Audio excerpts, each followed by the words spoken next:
Well, who played the title role in The Champion? Kirk Douglas. Kirk Douglas is right. They're on their way again. They have $15. All right, now you have $15. Here's your last chance to beat the other couples. How much will you bet? How much of the 15? All. All? Okay. Who plays the title role in The Fighting Kentuckian? John Wayne. John Wayne is right. And they wind up with a grand total of $30. And that means the expectant father and the baby nurse with $170 get the chance at a $3,000 question.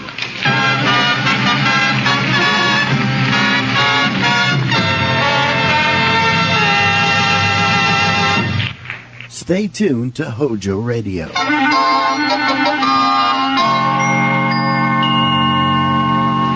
And here's the winning couple, Groucho, the expectant father and the baby nurse. Well, back again to try for $3,000, eh? Good luck. I'll give you 15 seconds to decide on a single answer between you, so talk it over thoroughly. And no help from the audience, please. Put on your thinking caps. Remember your history. George Washington was the first general to become president. Who was the second general to become president? He was a general in the second war the United States had with England.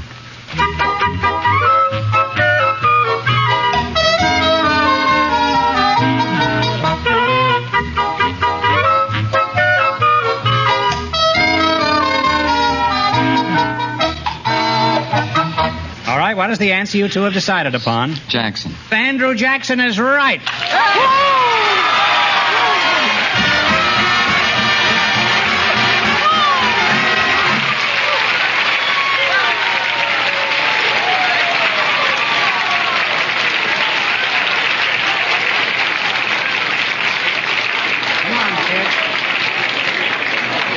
That's right. You win $3,000 in cash. Now, what are you going to do with all that money? What are you going to do with yours, Francis? I have to have time to believe it first. Well, let's say it's true. What are you going to do with that money? Well, I'd like to put some in the bank for Junior. Well, you can afford to have triplets now, you know. And Margaret, what are you going to do with yours? I don't know. I think I'll try to buy a home for my mother and myself. You won $270 plus $3,000. You really cleaned up tonight. Congratulations to both of you.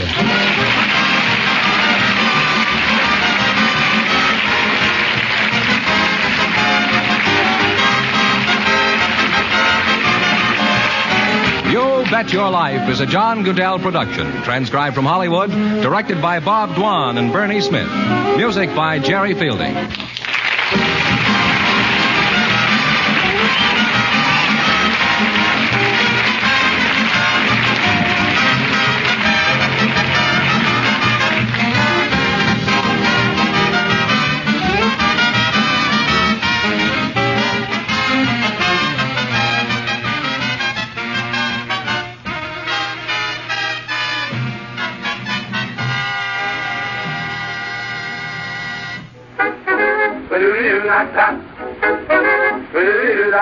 Pepsi-Cola, it's a spot, 12 full ounces, that's a lot, twice as much for a nickel too. Pepsi-Cola is the drink for you. Nickel, nickel, nickel, nickel, nickel, nickel, nickel, nickel, nickel, nickel, nickel, nickel, nickel, nickel, nickel, nickel, nickel, nickel, nickel, nickel. Stay tuned to HOJO Radio.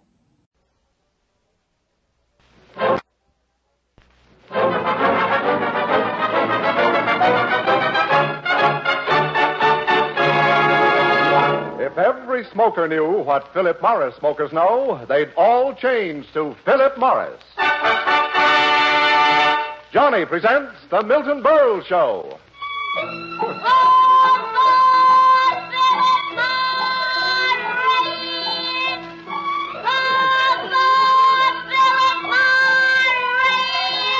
Here comes Johnny, ladies and gentlemen. Johnny on the spot for Philip Morris, America's finest cigarette. If every smoker knew what Philip Morris smokers know, they'd all change to Philip Morris. Yes, they'd all...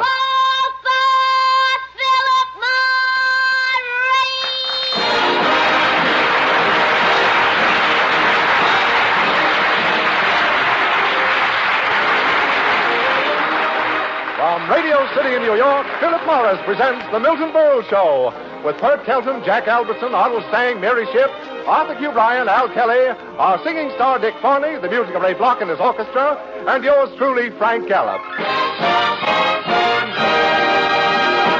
Ladies and gentlemen, scientists tell us that people on vacation today don't know how to relax. In discussing the problem of relaxation tonight, we bring you a man well known for putting people to sleep, Milton Berle.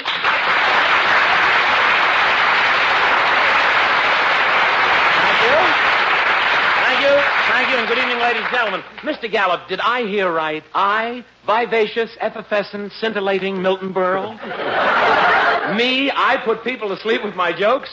Oh, how dare you? I fling the challenge in your teeth. Hey, that's dangerous. He can fling his teeth back at me. And I'll fling that back at the writer. Listen. No, I really, I don't put people to sleep. Listen to this. Ladies and gentlemen, I will offer $500 to anyone who can prove that listening to me put them to sleep. Let me repeat that offer.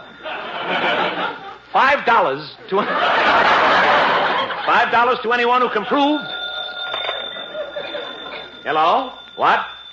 One of my jokes put you to sleep? It's ridiculous. Tell me the joke. Yeah? Yeah, go ahead. Yeah.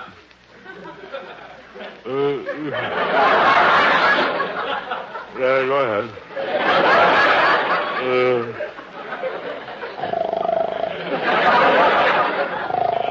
Berle, wake up. What? Who deals? Oh, the phone. Yeah. Hello? Yes, you win. That's my joke. Yeah, well, you'll get the money. I'll drop it off on my way home, Mother. Good night. Gee, Mr. Gallup, what a memory my mother has for jokes. Thank goodness. Well, Berle, let's get back to our subject, relaxation. Well, you tell us about it, Mr. Gallup. You always look so relaxed and cool, like you just can't wait to get back on the slab. I mean it, Mr. Gallup. May I ask you something? How do you do it? Well, I simply spend my weekends at a camp in Connecticut. A camp? Yes, Camp Beethoven. Camp Beethoven, yes.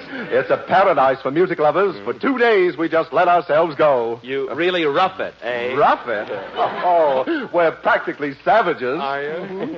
At breakfast, we just sit there with our spats unbuttoned. Gee, that's barbaric.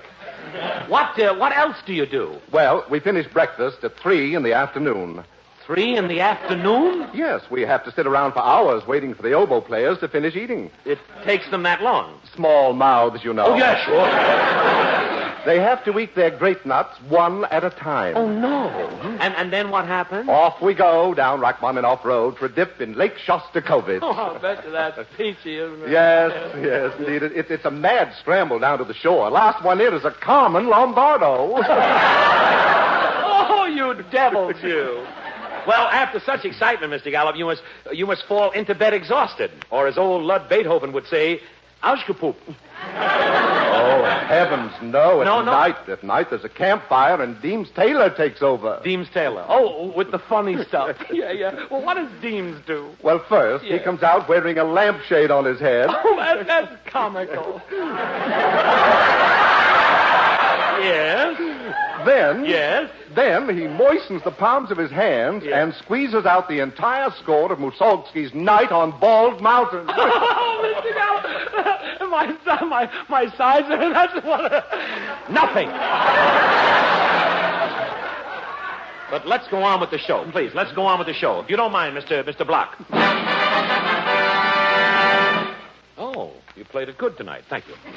Ladies and gentlemen, as the tempo of modern civilization quickens, man is forced to get away from it all. Sometimes they take to the woods, like Senator Brewster, but sometimes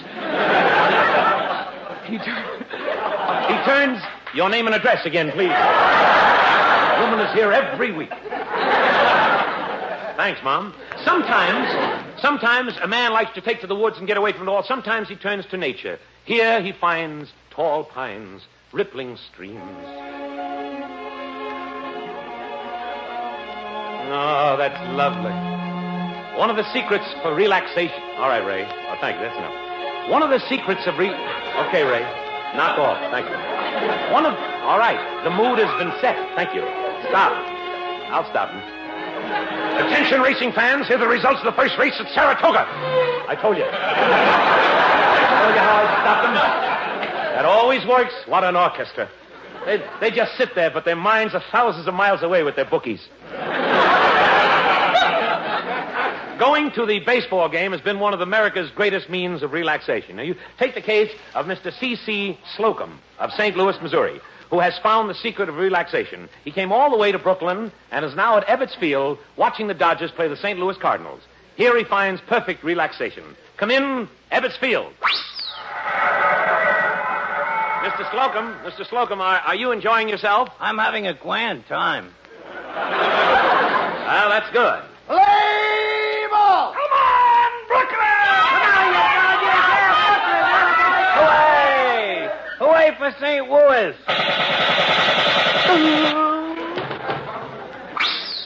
And that is Mr. Slocum's secret for relaxation. Mr. Slocum is lying there so relaxed. He may still be there for the World Series. But Brooklyn hopes. But Mr. Gallup, will there ever be anything more relaxing? How do you like that? Sound like Lum and Abner. Mr. Gallup, will there be anything more relaxing than the seashore? Mr. Gallup, remember? Remember when you and that only girl walked along the beach as you sang? By the sea, by the beautiful sea, you and I, how happy we'll be. By the beautiful sea with Cynthia. Cynthia, I remember the first time that I met Cynthia. It was at the beach. I was digging for clams, and I came up with her. But when Cynthia came out of the water and she threw her robe off her shoulders, the way the sun would glance off the back where it said Golden Gloves, 1912. Cynthia was so dainty. Salt water wasn't good for her hair. She used to have to put it up on the top shelf of her locker. What fun Cynthia and I had by the seashore. I'd throw a stick in the water, and in a little while she'd come out with it, with an amount with, hello.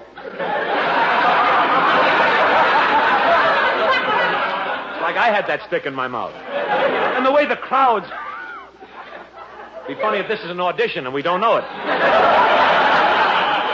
And the way the crowds would scatter when they'd see, hello.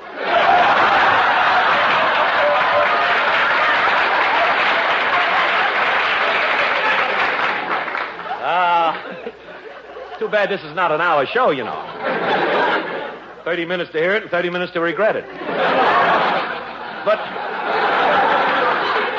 But it was the little things I loved about Cynthia. When she'd come out of the water, that graceful little way she'd toss her head back to loosen the lobster that was clamped on her nose. Her tinkling little laugh, whenever someone stepped on the broken pop bottle she had hidden in the sand.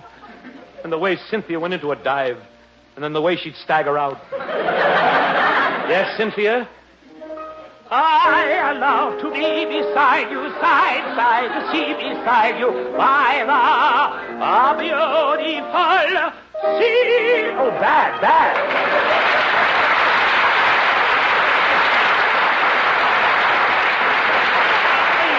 Now, wait a minute. Don't applaud, please. If you like it, just nod. That's all I want. Ladies and gentlemen, we are very fortunate to have with us tonight America's foremost authority on relief from nervous tension, author and lecturer on relaxation, Dr. Sigmund Pompom. Ladies and gentlemen, Mr. Pompom. Thank you. I'm sorry, I didn't mean to say Mr. I meant to say Doctor. It's all right. You've been working hard all these years to get that name. Dr. Pompom, may I say, using me as your subject, would you demonstrate to our listeners, or our listener, your famous method of relaxation through suggestion? Of course, Mr. Burr. You would, all right. Now, first, say to yourself, I am not nervous. All is calm. Go ahead. Yes, I do. I am not nervous. All is... No, Mr. Burr, please. Yes. If you keep on breathing to your equilibrium, you must find a certain kind of a short rate that will give you such a strain, which will never even try to equalize your chord rate. We are the ones who know that you have a advantage. That's our only beam effect for the floor. And with your hips, it's dangerous. Try it again. Yes. I am not nervous. Mr. Bell, I distinctly told you it's all in the way you're scrabbing it. After all, like the rippling ford of the trade maid, we find the stores deep in the sand. We are the ones who have no cord of any faith at last. I had the same trouble with Gregory Peck. Try it again. Yes, sir. I am not... No.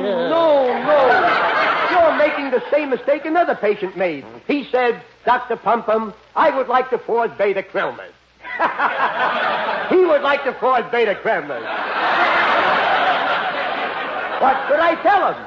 I said, grate your own patty because the bemis of our forceps has always left the grizzling green. And would you believe it? What? Today that man is dead. Try it again. No.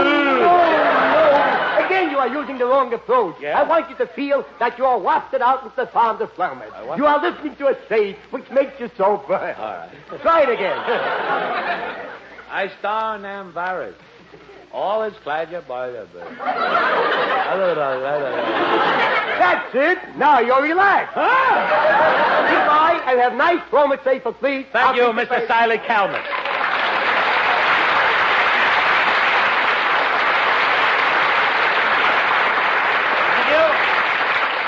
Thank you, Dr. Pom-Pom. You're a brilliant man. You know, it isn't what he says, Mr. Gallup. It's how he doesn't say it. Burl, there's work to be done. Yes, Mr. Gallup. And who am I this week? Well, nothing is so relaxing as the magic spell of poetry, you know. Yeah. And you are that noted poet, Henry Wadsworth Longburl. Got a laugh. Yes. Now, it'll happen again, I assure you. Well, if you'll give me a chance. No ad-libbing. I'll give you a chance. Say it again. All right. You are that noted poet, Henry Wadsworth Longburl. I told you. You were going to laugh. Go ahead. Well, as you step forward to read your latest poem, your admirers cheer. Hurrah, hurrah. Thank you. And now my poem. List. Hark, hark, the lark doth bark. The lark doth bark. Hark, hark. Hurrah, hurrah. Thank you. But now I must away. Wither away. You wither away, will you? I got to put Johnny on the spot. Tell me, Johnny, and this is no joke, why is Philip Morris so much better to smoke? Here's your answer, sir. Yes? It's because the Philip Morris smoker really gets what other smokers only hope to get. Right, Johnny. Philip Morris is the one leading cigarette with an exclusive difference in manufacture. The only leading cigarette scientifically proved far less irritating to the nose and throat. Remember, less irritation means more enjoyment. That's why the Philip Morris smoker really gets what other smokers only hope to get. Better taste, finer flavor, perfect smoking pleasure. Yes, if every smoker knew what Philip Morris smokers know, they'd all change to Philip Morris, America's finest cigarette. For perfect smoking pleasure, try a pack of Philip Morris today. Yes, sir. Thank you very, very much.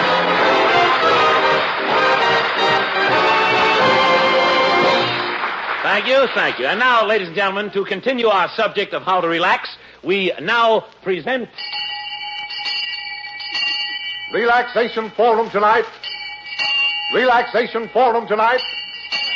The question, is the Milton Berle Show taking the place of Novocaine? Thank you. Tell me, Mr. Gallup, would you say that I'm high-strung? Yes, you should be, from a tree. You're gaining. Let's start the forum right now. Let's start with this young man coming up smelling from mothballs. Young man, what is your name? My name is Jersey City. Jersey City? Yeah, they named me after my birthplace. Oh, you were born in Jersey City? No, I was born in Newark. Then why don't they call you Newark? Newark? Yeah. What kind of a name is that for a boy? Oh, I see. My father's name is Passaic. I got a brother, Hackensack. You mean your whole family is named after cities in New Jersey where they were born? Yeah, all except my mother. It would have been too ridiculous. Where was she born? Elizabeth. Well, that makes sense. All right, Jersey City, you have a question about relaxation?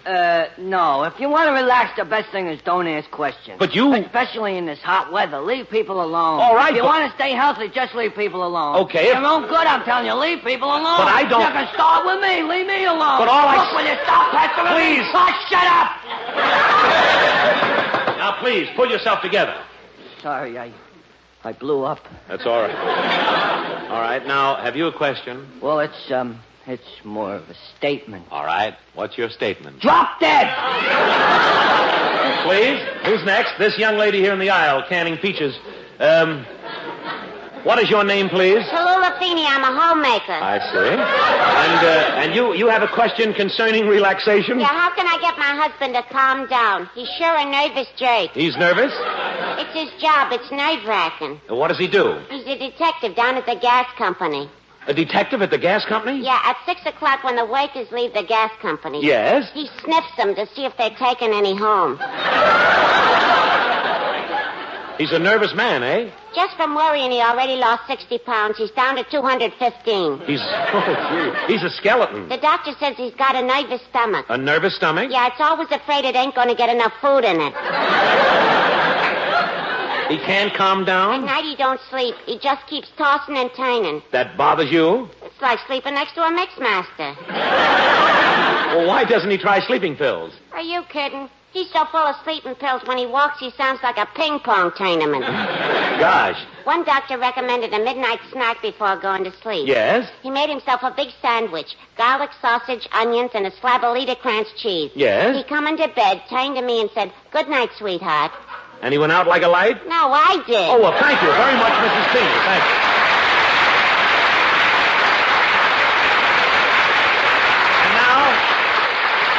And now, in tribute to the great calm and peace that has settled over New York City since the bookies were driven out by the police, let us all join in and sing. Place your bet at twilight when the cops lay low. And the flickering bookies softly come and go.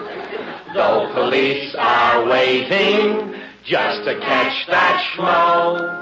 He'll swim in from Jersey just to take your dough. Just to take your dough. Dough.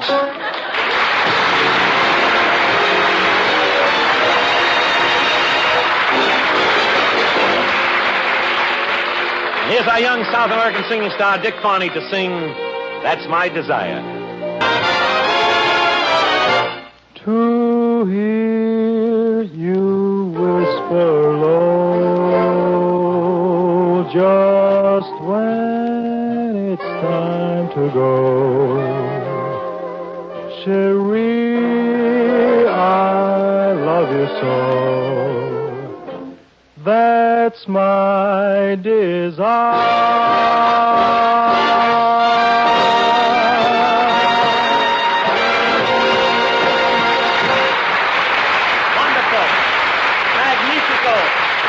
Wonderful, Dick. Isn't he swell? Dick, you're so relaxing. And speaking of relaxation... Remind you of an incident you're going to tell about. Do you mind? Not at all. If you'd rather, I wouldn't. Oh, please do. I will. Carry on. Thank you. Thank you. Thank you. Now there's no time left to tell. Well, I'll tell you, Mr. Gallup, here's what happened. Last summer, I came home after a long, tough vaudeville tour, split week in Sacramento, and I was worn out, and I was beat. And as I stepped into the house, I'll never forget...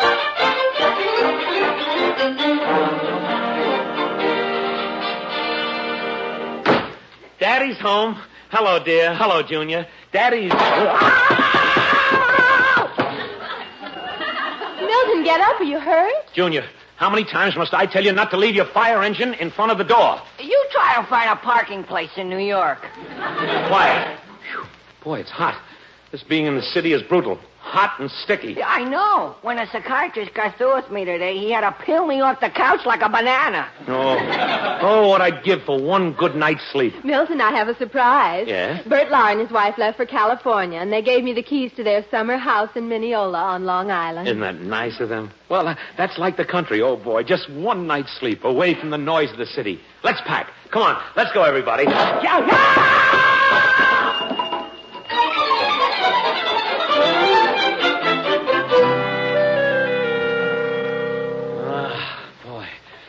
Get that country air coming in through the bedroom window. Yeah, that riding academy must be right next door. Enough out of you, Junior. Now go to bed. Oh, boy, am I going to hit the sack. I'm turning out the lights, dear. Good night. Have a good night's sleep, Milton. Oh, all right, darling, I will. So quiet in the country.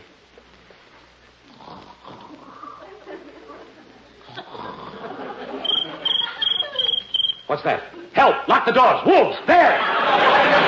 Milton, quiet. That's just a little cricket. A cricket? A cricket yelling like that? That's the noise they make by rubbing their legs together. Oh, is that all? I was wondering. Well, good night, dear. Just a little cricket. Some noise they get by rubbing their legs together. That one must be wearing corduroy pants. Oh, brother. Milton, will you get to sleep? No, give me a shoe. I'll get rid of that cricket. There. The neighbor's window. Shh. Listen, see? The cricket is gone. Now for some sleep.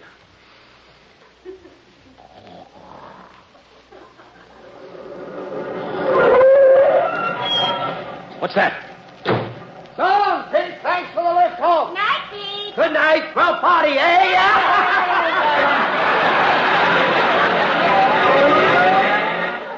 Who lives next door? Howard Hughes?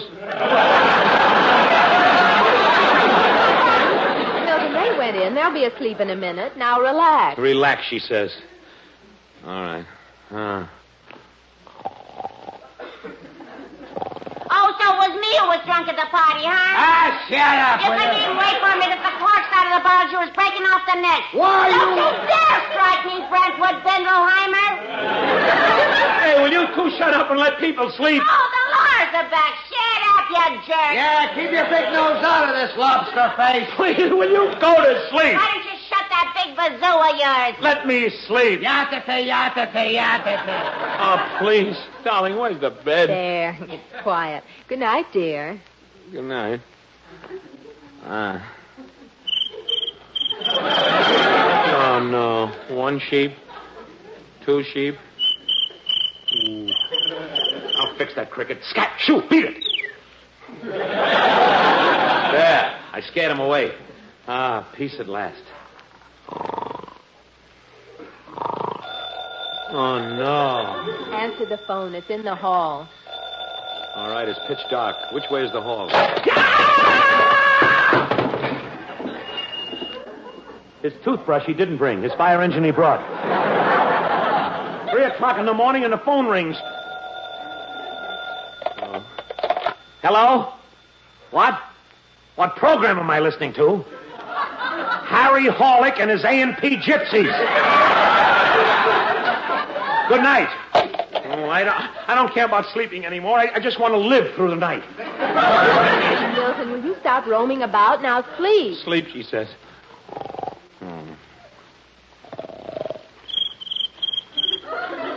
Oh, this is murder. Hey, Brentwood, look, our window's broken. Help, police! It must have been Laura. Hey, balloon face! What's the idea of breaking Oh, no, this is Milton,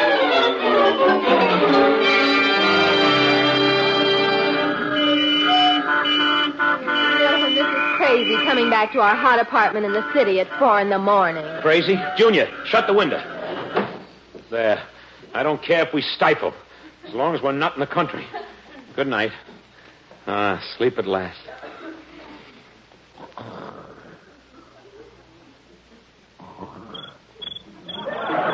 No, he followed us home. No.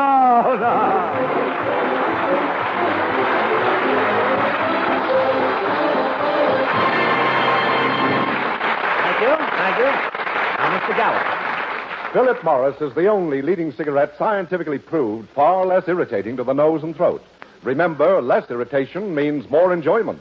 That's why the Philip Morris smoker really gets what other smokers only hope to get. Better taste, finer flavor, perfect smoking pleasure. Yes, it's true. If every smoker knew what Philip Morris smokers know, they'd all change to Philip Morris.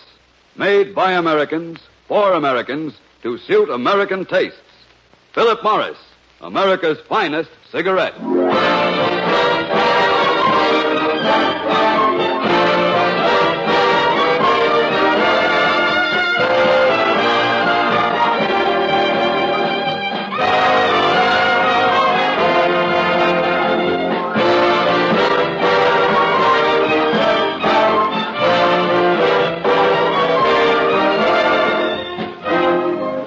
you, Ray Block. Thank you. Your music tonight, you outdid yourself. You were fair.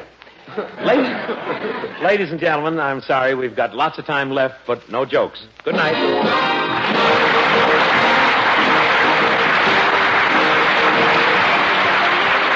This is Johnny again, reminding you for perfect smoking pleasure, pour for Philip Morris! Pour for Philip Morris! Yes, if every smoker knew what Philip Morris smokers know, they'd all change to Philip Morris, America's finest cigarette. And now, goodbye, Johnny. See you next Tuesday, same time, same station, when Philip Morris will again present the Milton Berle Show. Until then...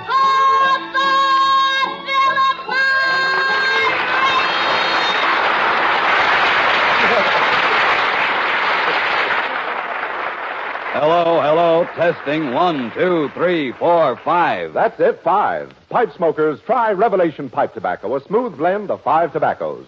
Yes, relax, take 5, take Revelation of fine pipe tobacco. The Milton Berle Show was written by Nat Hiken and Aaron Rubin. Mr. Frank Ellis says goodnight for Philip Morris. Mr. Clean gets rid of dirt and grime and grease in just a minute. Mr. Clean will clean your whole house and everything that's in it.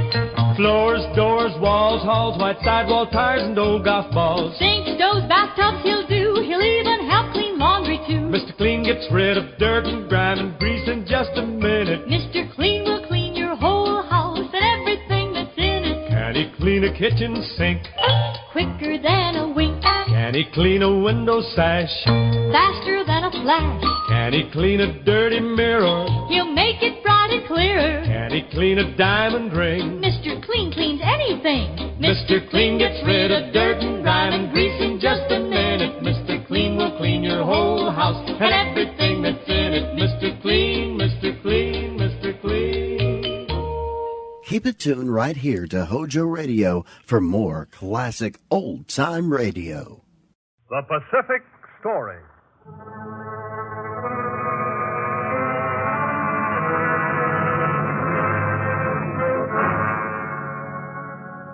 This is the story of the Pacific and its people, of the peaceful sea and the lands and lives it touches, and their meaning to us and to the generations to come.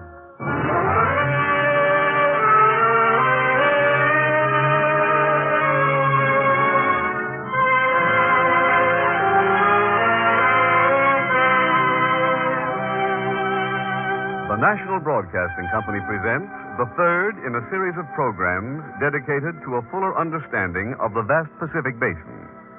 This new broadcast series, another feature of the Inter-American University of the Air, will deal with a different aspect of the Pacific each week, with drama of the past and present, and commentary by Owen Lattimore, authority on the Pacific, and Director Walter Hines, School of International Relations, Johns Hopkins University.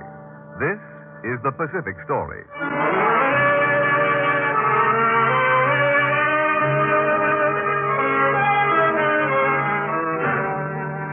Siberia, America's nearest Asiatic neighbor.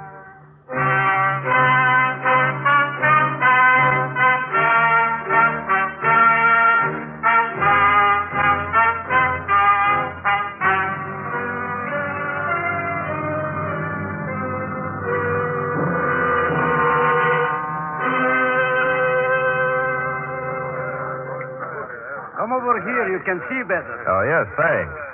Certainly a lot of people turned out for the launching. The launching of this warship marks the opening of a new epoch. You mean because it's the first warship built by your Russians in the Far East? Because it shows that the industrialization of Soviet Asia has become a reality. Yes. Siberia is the America of this century. Just as you Americans built a self-sufficient economy on the wilderness in the last century, so we are doing here in Siberia in this century. Now, is this better? Can you see the ship? Yes. Fine. Powerful looking craft. This ship is built of steel that was made in the mills here at Komsomolsk. The iron and the manganese that went into the steel and the coal that ran the blast furnaces all were mined here in Siberia. Well, then you're practically independent from European Russia out here, huh? Practically, yes. It's incredible. It's as if this entire industrial region just rose up out of the ground. Here it is, 1939, and it seems that only yesterday there was nothing here at all. Yesterday, as you put it, where you are standing was a fishing village, Perms. It wasn't even on the map, was it? Not on your map, perhaps. They're just about ready to send the ship down the way. Yes. How big is Komsomolsk? Oh, 300,000 or more. It was built entirely by members of the Young Communist League. 60% of the population here is under 30 years of age. That is why we call it the City of Youth. It's moving. It's sliding down the way. There she goes, down into the water.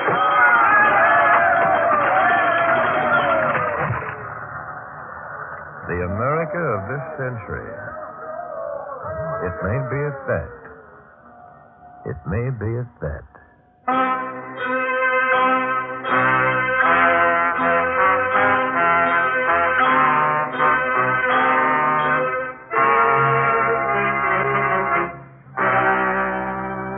This is the new Siberia, Soviet Asia, Russia facing the Pacific and playing an important role in the affairs of the Pacific.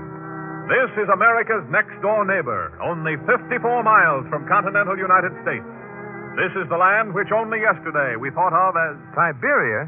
It's a geographical freak.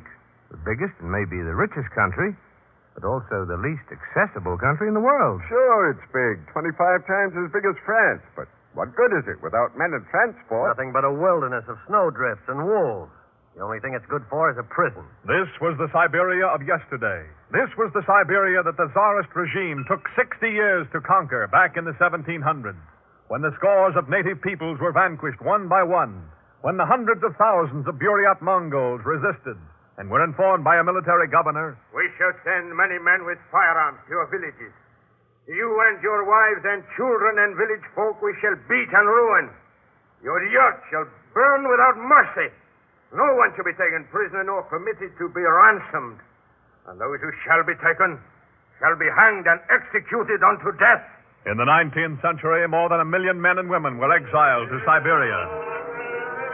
Chained from both ankles to the waist, 6 and 8 prisoners chained together, they trudged, bleeding and shivering, 3,000 miles into exile. 3,000 miles, the width of the United States, for Siberia is large. 6 million square miles of territory, about the size of the United States and Canada put together. And here, besides the Russians, live 140 different native groups. Out of the blood of these peoples, the exiles, the natives, the Russians who plunged into the wilderness, out of this mixture has sprung a sturdy race, courageous, far-seeing, enterprising. Through the vast country of these peoples, Russia reached out to the Pacific at the turn of the century, built the Trans-Siberian Railroad, built the Chinese Eastern Railway across Manchuria. Russia was emerging as a power in the Pacific, and the whole face of events in the Pacific was being altered. Japan struck Russia with the power and deadliness of a cobra in 1905. From this date is marked much of the hatred of the Russians for the Japanese. But much more of this hatred is marked from the time of World War I, August 1918. We're going? Now, men, we're ready to debark. Every man is responsible for his own equipment. We're going over the side and down into the boats in a matter of minutes. There'll be no light, and that water's cold. Watch yourselves. At ease? Say, I thought we was at war with the Germans. We are. Well, then what are we doing up here in Valvadovstok, or whatever they call it, up here in Siberia? They told you. We're up here to separate the reds and the pinks and the whites. That's what I can't figure out. Us Americans up here sorting out Russians. We're not the only ones. England's sending men as so is France and Japan, too. Japan, too, eh? Attention. Now, here are your final instructions. You'll take your places in the boat. And so, as a representative of His Majesty's force, I have come to talk to you as a member of the command of the American forces. The agreement of all the allies was that none should send more than 7,000 troops into Siberia. Yes, that was our understanding. But the Japanese have sent in at least 10 times that number. 70,000 Japanese? They have had them here for weeks. We must investigate this at once.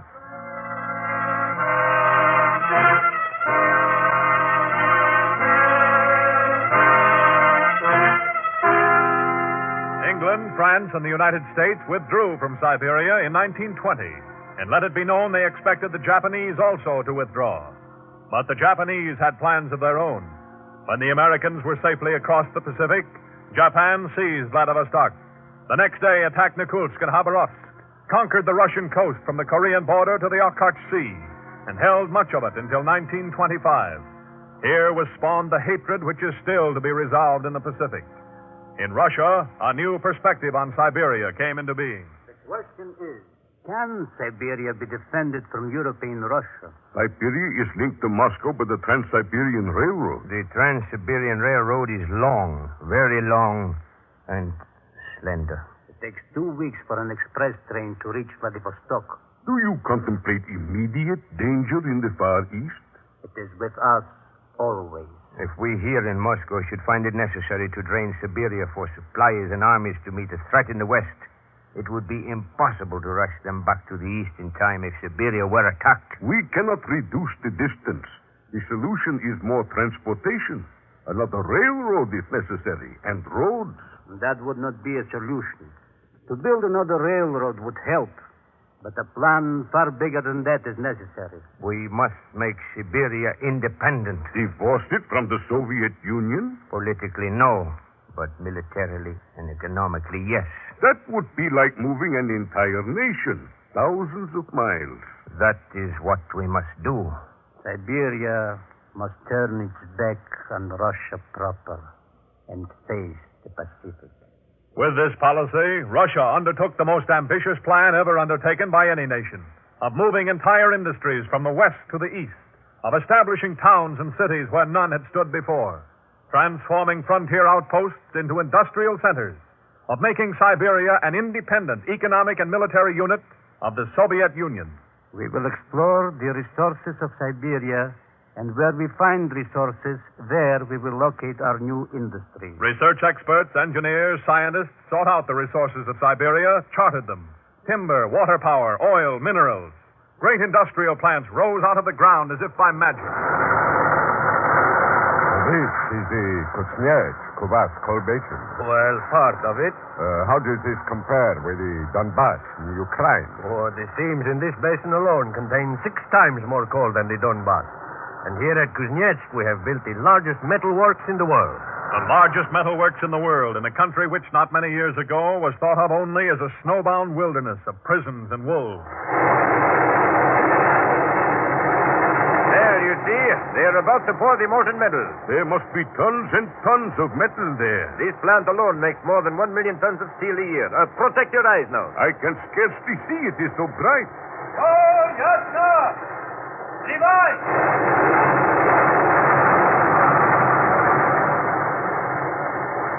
What a mass of molten metal. This is repeated 1,000 times every day in Siberia. For Siberia now has the largest iron and steel works in Russia, and the largest blast furnace in Asia or Europe.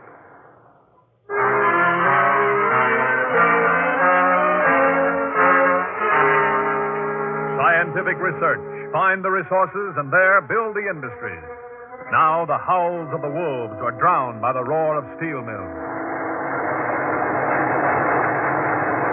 In the early 30s, another Siberian railway was started, the Baikal-Amur Magistral, to run from the Trans-Siberian Railway north of Lake Baikal straight across Siberia to the Amur River.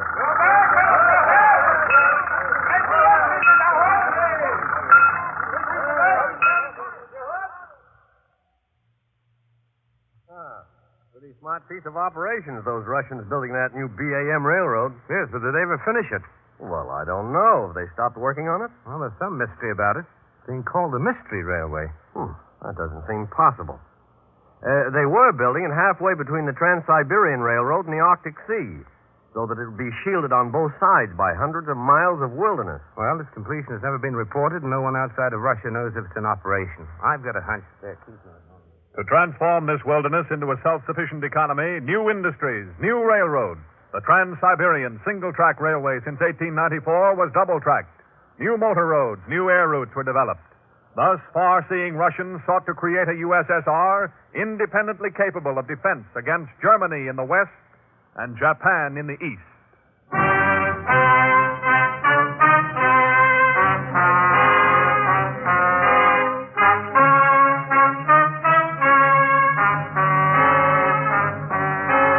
June 1941, and Nazi Germany turned on Russia. Nazi panzers and airplanes struck across the western border, where, under the Tsarist regime, 90% of Russia's industries had been within 500 miles of the European frontier. 11 days after the Nazi invasion, Joseph Stalin declared in his scorched earth speech, "To the enemy must not be left a single engine, a single railway car, not a single pound of grain or a gallon of fuel." The Nazis believed, and Stalin intended them to believe, that this means the Russians will destroy their mills and factories, dynamite them. It means they must push the invasion at all possible speed. Not until 4 months later, in October 1941, when economic experts came to the three-power conference in Moscow, was the full intent of Stalin's speech revealed.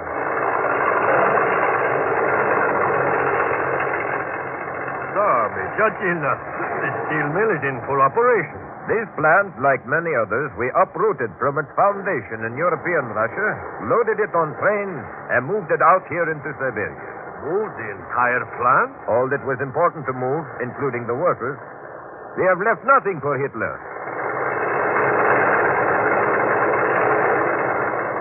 The first bomb that fell on Russian soil rallied the many more than 100 different peoples of the Soviet Union against their common foe. From the burning sands of Turkestan to the frozen tundras of the Arctic, they rallied. 10 million men of all races, tongues, colors, creeds.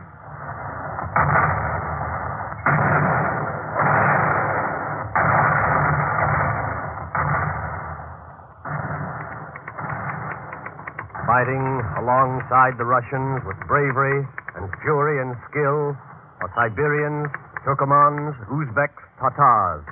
Dark-skinned, tawny-skinned, slant-eyed, flat-faced Asiatic races, fighting fiercely alongside Ukrainians, Azerbaijans, and Bessarabians. Entire regiments of these colorful sons and grandsons of warrior tribes are operating in the front lines, meeting the It's understandable why you Russians should fight so fiercely in defense of your country, but why should these Asiatic peoples, thousands of miles from their home? They know this is their country, too. The Declaration of People's Rights guarantees autonomy and self-determination to all the peoples of the Soviet Union. To each people is guaranteed the right to its own language, its own culture, and its own institutions.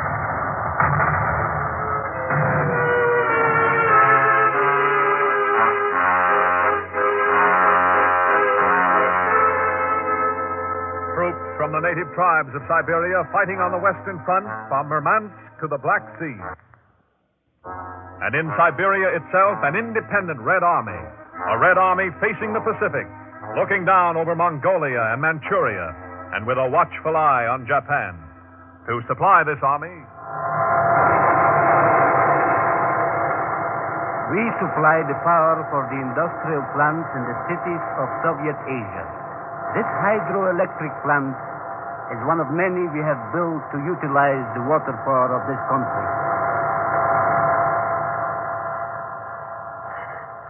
Siberia has millions of square kilometers of standing timber. A vast forest reserve of the Soviet Union now lies in Asia.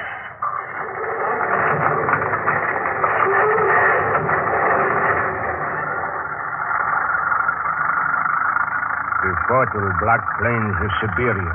From these fields comes our grain, enough for all Siberia and for the growing millions of European Russia. vast natural resources to support a Far Eastern army and to build an economy independent of European Russia. Self-sufficient Siberia. Self-sufficient and more. Siberia supplies itself and helps supply European Russia and the Soviet armies on the Western Front with untold millions of tons of fish, furs for hats and coats, and coal and iron to make steel to fight back the enemy. Heavy industries and industries of precision. A machine tool plant in the capital of Buryat, Mongolia? This is a logical place. Oh, we think of this country as a native frontier. You're thinking of the Siberia of yesterday. Precision machinery is as important here as it is in the other machine tool plants of Soviet Asia. Vladivostok, Irkutsk, and Krasnoyarsk. Precision machine tool plants. The hum of industry and the whirring of wheels, where only yesterday the wind swept across the barren frontier wilderness. Assembly lines as modern as American assembly lines. Take it away. Roll out the next bomber. Clear the way. Another bomber coming off the line. Airplanes, bombers, fighters, transports rolling off the lines at Tomsk and Irkutsk, rolling off the lines in Siberia. Like the American pioneers of yesterday, the Siberians are transforming a wilderness into a modern civilization with industries, schools, hospitals, libraries, and girding to defend it all against the enemy.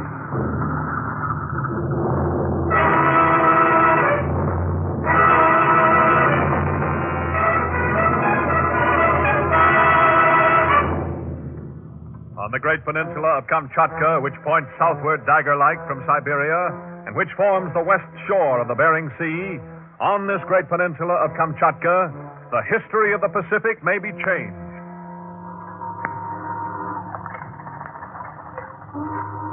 You see, the harbor of Petropavlovsk is ice-free the year round because of the warm Japanese current. It is bigger. Much bigger than I expected. We have grown much. Petropavlovsk is the capital of Kamchatka and also the largest Soviet port in the North Pacific. Not so many years ago, we had only one doctor in all the peninsula of Kamchatka. One doctor for 250,000 square miles? Yes, but now we have more than 100 medical centers. We have grown. Now children of many tongues are educated here. Kamchadas, Yukagirs, Lamuts, Chukchis, Eskimos, and Aluts. Development implies education. Of course. You have an air base here, do you? Yes. Petropavlovsk is an air base as well as a naval base. You see, the Japanese have their largest air and naval base just a few miles south of here at Paramushiro. I see. Then Kamchatka represents an important development in the North Pacific, eh? Relatively, yes. Relatively. Here in Kamchatka, as you can see, we are a frontier of Soviet Asia. We are a long way from Moscow, 8,000 miles, so you see it is important that we maintain contact by aviation and radio. Yes, I've noticed that your new motor roads are, well, some of the finest I've ever seen. You are speaking of the road you saw this morning? Yes. That crosses the mountains to the west coast of the peninsula. Does it join with the railroad over there? That is another project. I understand that new railroad would link Kamchatka to the Trans-Siberian Railroad. That could be very important if Petropavlovsk here should ever be used as a receiving point for war supplies from the United States. Yes, it could be very important.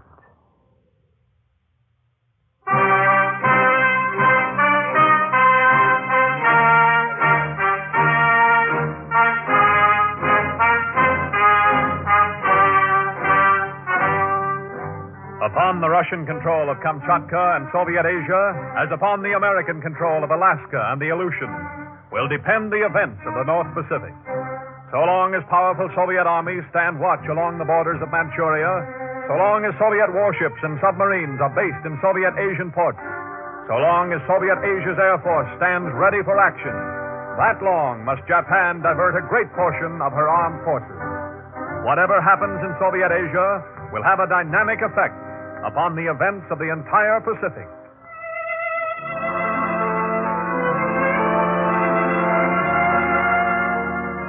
Beyond these facts of the place of Soviet Asia in the affairs of the Pacific is their underlying meaning. To interpret these facts, the National Broadcasting Company presents Owen Lattimore, Director of the School of International Relations, Johns Hopkins University. Mr. Lattimore. There is something very American in the impression Siberia makes on travelers and writers.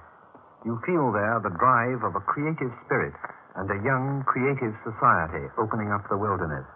There is an American tone of bigger and better in farming, industry, education, social life, a buoyant assurance that tomorrow will be even better than today, an eager outpouring of statistics, figures, numbers, tons, miles, horsepower. There are also differences. While in some ways the Siberian tradition is very much like the American pioneering tradition, in other ways it is ultra-modern. America grew up with the machine age. Steam and electricity were young when the American nation was young. They grew up together and spread and occupied the land together. Not so in Siberia, where scientific research and science applied to industrial technique entered a still primitive land in a sudden invasion. I remember being shown in a Leningrad museum 2 cases of primitive stone knives. They looked exactly the same, except that one set of knives was obviously old and the other obviously new. The old stone knives were probably 3,000 years old. They had been dug out of an ancient Stone Age grave. The new knives had been made by young men of a Soviet Arctic tribe. They still knew how to make stone knives because their fathers made them this way. But the young men themselves were in Leningrad studying to become meteorologists in order to work in Arctic weather stations maintained by the Soviet air route. That gives you a measure of the suddenness with which things are happening in Siberia. From the Stone Age to modern scientific meteorology in one generation. It is quite obvious that the Russians have never forgotten Japan's attempt to take a large part of Siberia away from them at the end of the last war. The Japanese ravaged the easternmost part of Siberia for several years, and it was not until 1925 that the last Japanese left. Because they have never been free of the fear that Japan might attack them again, the Russians have not been able to take their time about developing Siberia. They had to get strong enough, quickly enough, to hold their own. They could not rely on hardy pioneers and frontiersmen alone. The pioneers had to have the aid of science. It would not have done to concentrate on getting the gold out of the rivers and let the rest of the wilderness lie for the time being. So instead of sending out first the prospector and the woodsman, followed by the pioneer settler, followed by trade, followed by investment and industry, they have done everything at the same time on one broad front. One example of the complex use of science is in the development of agriculture in the far north of Siberia. Masses of land get colder and stay colder than great bodies of water. That is why it is colder in northern Siberia than it is at the North Pole. In the coldest part of this area, there are only 74 days a year when the temperature is above freezing, and the thermometer sometimes falls to 58 below zero. Yet in this area, there is a collective farm which for 4 years running has harvested wheat at the rate of a little more than 14.5 bushels an acre, which is slightly higher than the average in the United States for the past 20 years. This could only be done by scientific study of both grain and soil. It was worth doing because it immensely simplified problems of food and transport in an area hundreds of miles from a railway.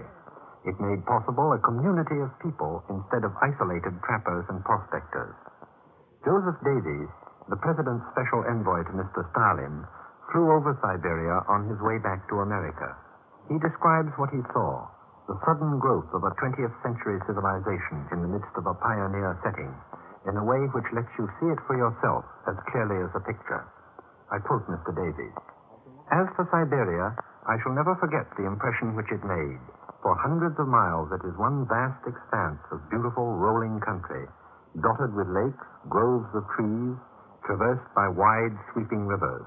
There were hundreds of square miles of great fields, bigger than our townships, in different colors of grain, all planted with precision and, from the air, looking orderly and well kept. All along in this frontier, which corresponds to our west, I saw great cities, boom cities, laid out in squares like our prairie towns, dotted with factories, huge plants and chimneys all over the place. One small Pittsburgh after another. Cities that a few years ago did not have a population exceeding a few thousand, now with a population in the hundreds of thousands. I saw one plant which was turning out fighting planes, the models of which were unknown in June 1941, and the factories for which, and the machine tools for which, did not exist 2 years ago, and they were turning out planes at the rate of 1,000 a month. End the quote. The impression of power, innate strength, vigor, and pioneer energy which one gets from this great section is extraordinary. We Americans are showing right now in Alaska that our own pioneer days are not over and done with, and that we too can combine the toughness of the pioneer with the skill and science of the 20th century.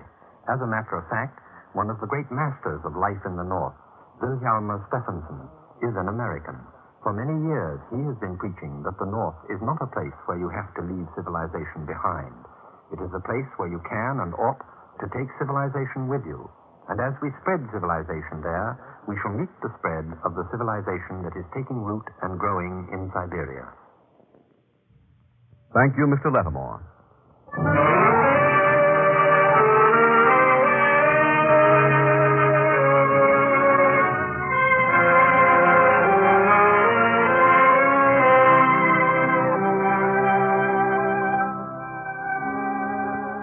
You have just heard the third program of the new series, The Pacific Story. Next week at this same time, over most of these stations, the fourth will be broadcast, Old China, with drama of the past and present and commentary by Owen Lattimore, authority on the Pacific and recently political advisor to Generalissimo Chiang Kai-shek. You may secure an illuminating handbook of the Pacific Story, which gives background information on each program in this series with suggested further reading. This Pacific Story manual will be sent to you for 25 cents in coin to cover cost of printing and mailing. Address, the University of California Press, Berkeley, California. The Pacific Story is written and directed by Arnold Marcus.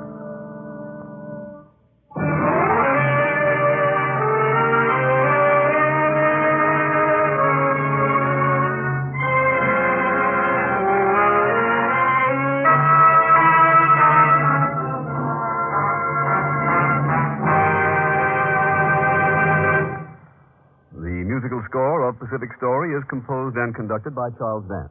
Your narrator, Art Gilmore. This program has been presented as a public service and another feature of the Inter-American University of the Air by the National Broadcasting Company and the independent radio stations associated with the NBC network. This is the National Broadcasting Company. Golly, what a wallop! He rang the bell again. He's feeling his Cheerios. Yes, Cheerios, that energizing breakfast cereal made from oats. Good, old-fashioned, nourishing oats, all ready to eat. Cheerios gives you a kind of nourishment that really counts. Cheerios is a cereal that really helps you build up strength and energy. So for your better breakfast, always start with Cheerios. Cheerios. Cheerios. HOJO Radio, where the classics come alive. Ports of call.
Beyond blue horizons, far at the world's end, strange, fascinating lands beckon us, bid us revel in their exotic splendors. Come with us as we head for ports of call.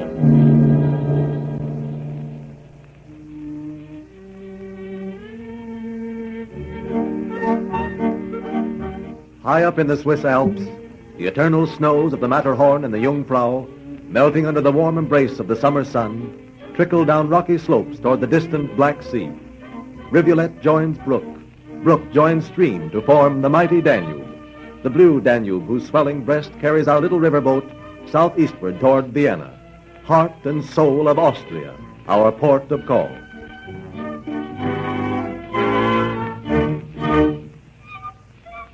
Vienna, gay, laughing, glittering Vienna, has known much sadness since the World War. But in spite of the marching brown ranks of the Heimwehr and the never-ending strife between communist and socialist, some of the old Vienna still remains. Laughter still rings through the twilit streets, and across the tiny squares comes the lilting strains of a waltz. And after the last red ray of the setting sun has slipped off the towering steeple of St. Stephen's, the ghosts of Vienna's glamorous past tread through her storied streets. The brilliantly uniformed officers, the beautiful women of the court, fleeting nostalgic memories of the Vienna of the Empire, the Vienna of the Habsburgs.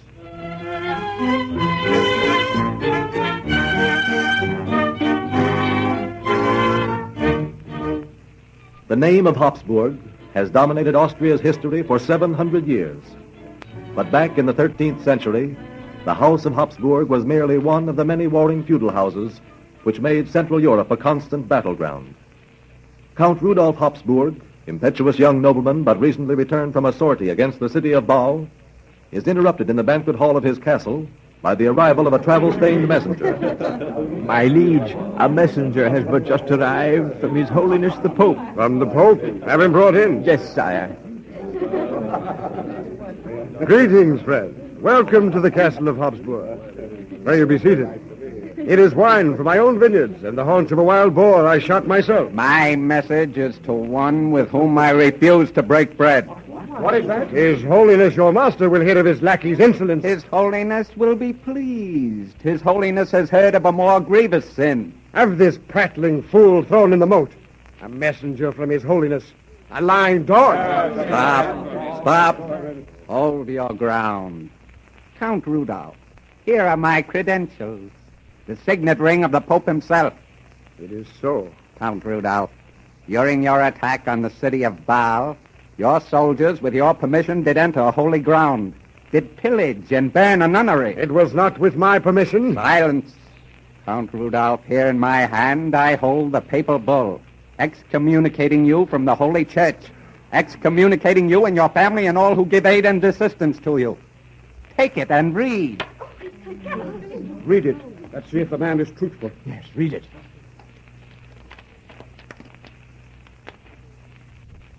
It is true. And if one of you joins me, you too are banned.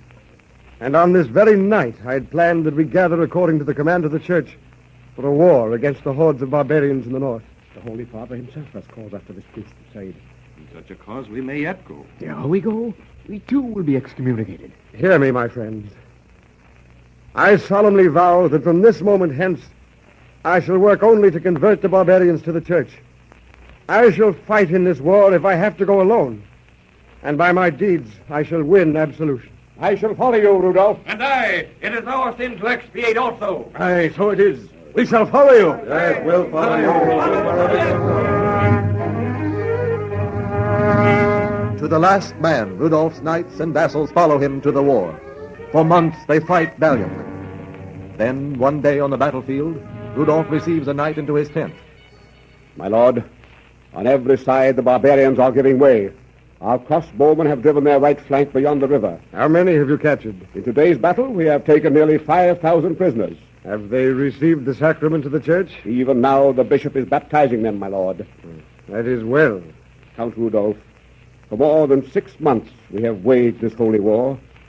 50,000 barbarians have we converted. Into many lands has the gospel been spread. Great wealth have we brought to the church. And to what avail? You have brought wealth to yourselves, too, have you not? Wealth. It is not for wealth, but for the salvation of our soul that we are fighting. It is not within my power to grant you absolution. We can but pray that His Holiness will heed our devotion to the church and have mercy upon us. What is this turmoil? A company of knights approaches, my lord. Stand aside, guard. Stand aside. We seek audience with Count Rudolph. And to my lords, you are welcome. We may be welcome, Count Rudolph. But you're no longer welcome. Because we trusted you and followed you into this war, our lands are being confiscated, our wives and children disgraced. As long as you are leader, absolution for us is impossible. Therefore, Count Rudolph, we have decided to make you our prisoner and to return you to Habsburg to seek refuge where you can find it. Are you men or are you old women to believe every tale you hear? We shall all gain absolution. See what we've done for the church. It's no use. Our minds are made up. Seize him, men, and bind him well. Yeah. Hawk, what's that? A company of horsemen. They're drawing nearer. They're from a noble house. See their plumes and banners waving. What device is on their banner? Can you see? No. Wait. Now I can see. The Holy Saints Preserver. What is it? Speak, man. It is the banner of the cross. A cavalcade from the Pope. The banner of the cross. What does this mean? Does this bode further ill?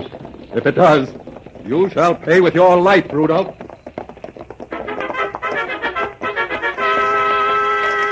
An envoy from His Holiness the Pope to Rudolph, Count of Habsburg. Rudolph of Habsburg no longer leads us. I, Count Leopold, am in command here. His Eminence the Cardinal can give this message to none but Rudolph. Where is he? I am Count Rudolph. What means this? He cannot go before His Eminence bound. Loose him. Unbind his arms. Will it please you to follow me, Count Rudolph? His Eminence the Cardinal awaits.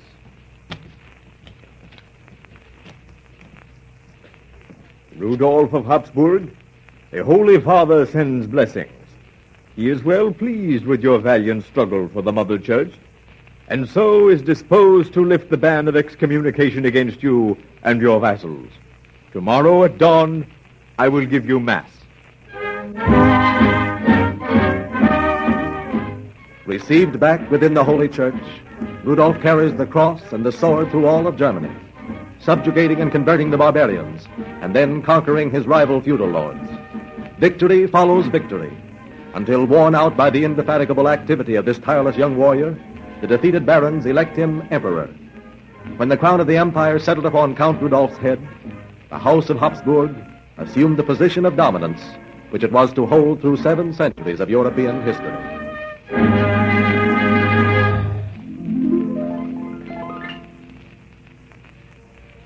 In the 18th century, the proud line of Habsburg fails to produce a male descendant. And for the first time, a woman, beautiful Maria Theresa, sits upon the dual throne of Austria-Hungary. The problems which face this frail woman, scarcely more than a girl, seem insoluble. We find her alone in her rooms in the castle, weary, tired, frightened. Yes? Who is it? Your Majesty, may I come in? Anna, of course. You're just the person I want to see. You're the only real friend I've ever had. My poor Maria, you look tired. Yes, Anna, I am tired. But no one must know it. I have to find a way out. I can't let them think I'm weakening. Is it really so bad, then? Desperate. The Duke of Prussia has already seized the Duchy of Silesia. The Elector of Bavaria claims practically all of our empire. And the King of Spain plans to take our Italian states. We're like a flock of sheep surrounded by wolves. What has Frederick suggested? Surely he has a plan. Frederick is the best of husbands, but he never has a plan. And your council? My council actually blames all of Austria's misfortune on the accident of my being born a woman. They won't listen to me. Every suggestion I make is met with, it's impossible, impossible. Ah, men are such fools. It's too bad you aren't the clinging vine, please help me, kind sir, sort of person. But, Anna, why? What earthly good would I be if I were? Exactly. But no man will admit a woman is smarter than he without hating her just a little. Anna, you jewel, of course. You've shown me the way. But, Your Majesty, I do not understand. You will. I believe by being a woman instead of a queen, I can save Austria.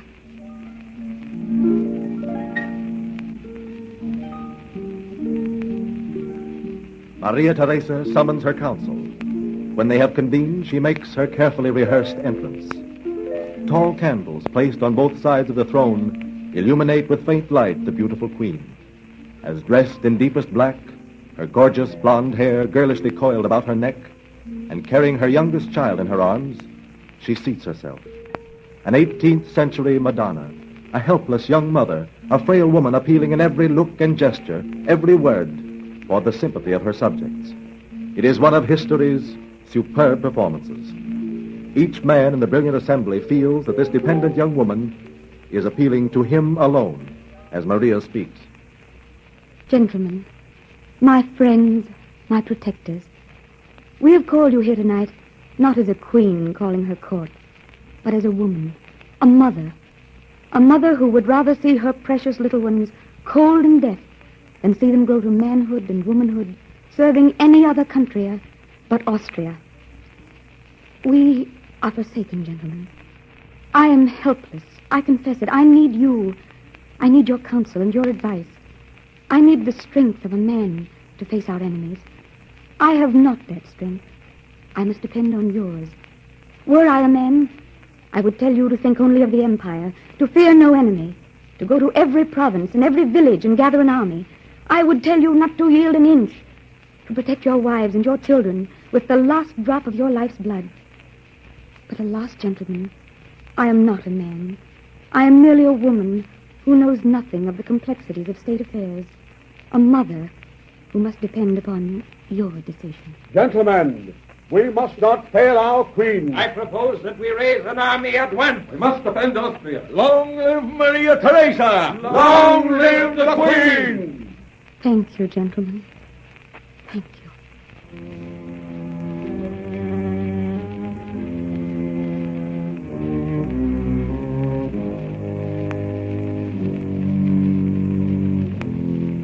Thus, by statecraft and stagecraft, Maria Theresa saved her empire, securely established herself as ruler, and Austria-Hungary as one of the great powers of Europe.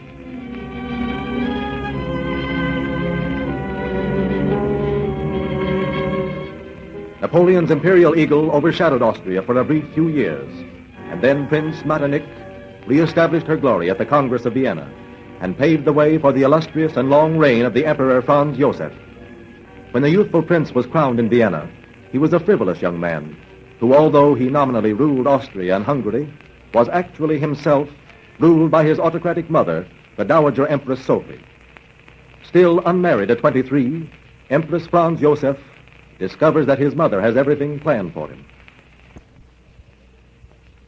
My son, it has been arranged that 1 week from today, my sister Ludovica and her daughter Helene will visit us here at Ischl. You are then to ask her father for the hand of Helene in marriage. Will Uncle Max bring along his zither to play sweet music while I do it? I remember that state banquet when he... Franz, you must be serious. Helene is a pious, good girl, not at all like her father. She is like her mother, my family. How about the little one, her young sister? Will she be here? The one who told me she wants to be a circus rider? Franz, be serious. They all four will be here, and you must ask for Helene's hand with good grace. My sister says that your Uncle Max and Elizabeth have promised to be on their good behavior, and so must you. All right, Mother, I'll do as you say.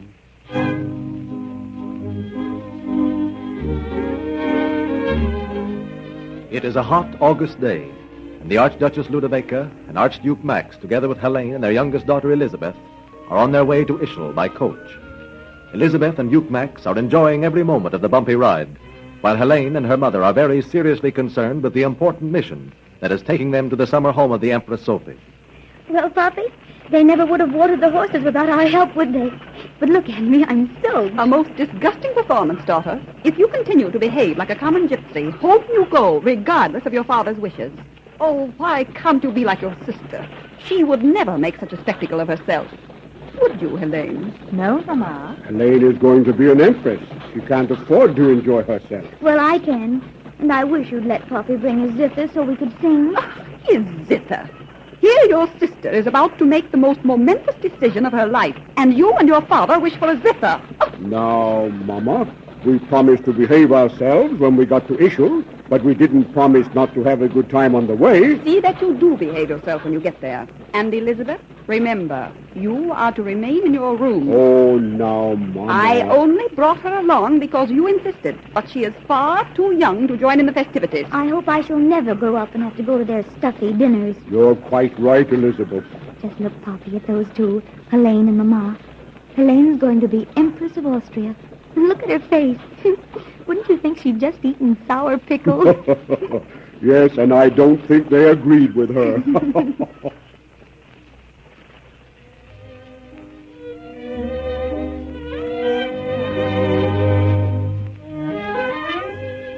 That evening at Ischl, the state dinner proceeds with deadly decorum. Every amenity leading up to the formal request for the hand of Helene is being observed. Franz Josef sits at the head of the table, an uneasy, unwilling victim of his mother's plans. Helene eagerly watches his face, tries to meet his eyes. Duke Max is about to crack with boredom when he sees the banished Elizabeth watching the stuffy procedure from the balcony. He calls to her. Elizabeth! Elizabeth! Come here a moment. What is it, Poppy? Mama will be angry. Oh, let her be What did angry. you want? Just to catch a glimpse of your happy face. A ray of light in all this gloom. It must be nearly time for Franz to ask you about Helene. She looks like a frightened thing. Why we should do it and get it over with so we could go to the stables to see that new stallion. What are you staring at? Franz, he is handsome. He's looking at you, too. And it's time he's coming over this way. My dear Cousin Elizabeth, will you honor me by a walk in the garden? I'm sure you'll excuse us.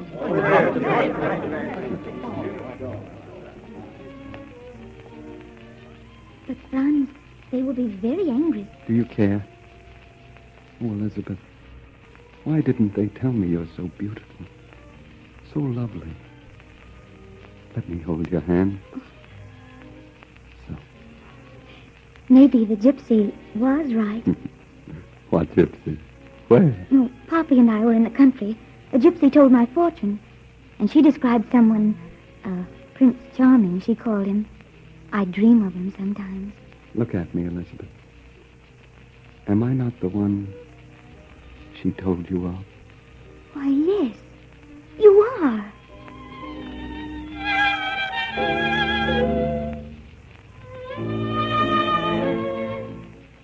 And so Franz Josef, for almost the only time in his life, openly defied his mother. In spite of her threats, cajoling, and tears, he married the lovely Elizabeth 6 months later.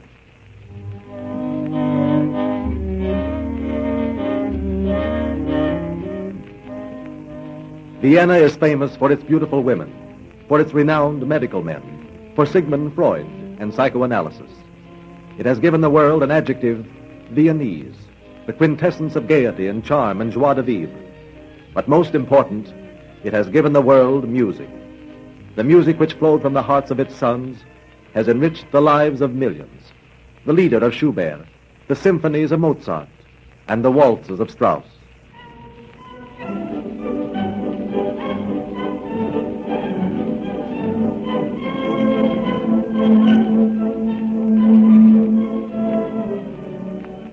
Johann Strauss, the Waltz King, who has made generations happy with his beautiful music, failed in his life to make even his family happy. Johann, his eldest son, he forbade to study music, and it was only due to his mother's subterfuge that the boy pursued a clandestine musical education. At last, when Johann the elder definitely broke with his wife, young Johann is faced with the necessity of supporting his mother and 2 younger brothers. Mother, I've been thinking that perhaps I should start an orchestra of my own. But, Johann, you are so very young. Can't you wait another year or 2? I've thought about it for a long while, Mother. You have worked so hard just to make ends meet. You have nearly killed yourself so that I might have my lessons. There are my brothers, Joseph and Edward, to be educated. I can't sit idly by and see you work. I must take the responsibility from you. I'm 19. Why, at 19, my father was already famous. Don't you understand, Mother? Yes, my son. Perhaps you are right. I shall begin rehearsals tomorrow.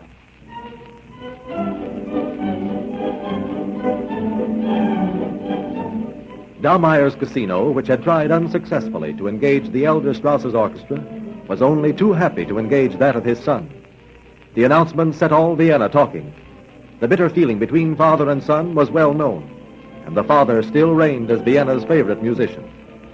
Everyone was asking whether young Johann would do honor or bring shame to his father's name. As a consequence, on the night of Johann's debut, the whole of Vienna streamed toward Dahlmeyer's Casino. Many had been present at Herr Johann's never-to-be-forgotten debut some 18 years before, and had not wavered in their homage to their musical idol. The air is charged with intense excitement. The orchestra is filing in, taking their places on the platform. Where is young Johann? They say he's a duplicate of his father. Yes, he has the same blue eyes and curly hair and superb figure. Yes, Strauss, is he coming? You may say, conveniently so, I imagine. He need have no fear. No one can match him. Ah, but this Johann is young and fresh. Perhaps... Perhaps, but it is not likely. There he is now.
Why doesn't his father take lessons from him? Oh, he's ruling a waltz. Sit down and have a taste of wine. Oh, you're very kind. I cannot stay tonight. Another time. Please join My mother is waiting for me, and I promised I'd be home shortly after midnight. Yes, thank you. Some other time I shall be glad to eat and drink with you. Oh, stay here with us. Good night.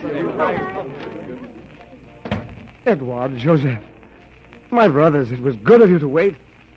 But why are there tears in your eyes? Did I fail? Oh, you were splendid, Johann. You're famous, Johann. It will mean rest and pretty things for our mother. Now she will not have to sew until she can barely see. It is for her I'm happy.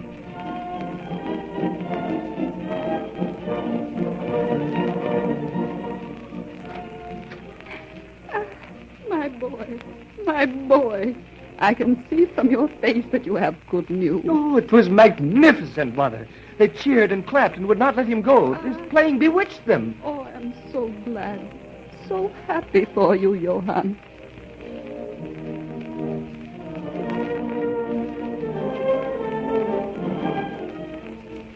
While the years brought Johann Strauss the younger, increasing wealth, adulation, and honor, Johann Strauss the elder was plagued by jealousy and fear.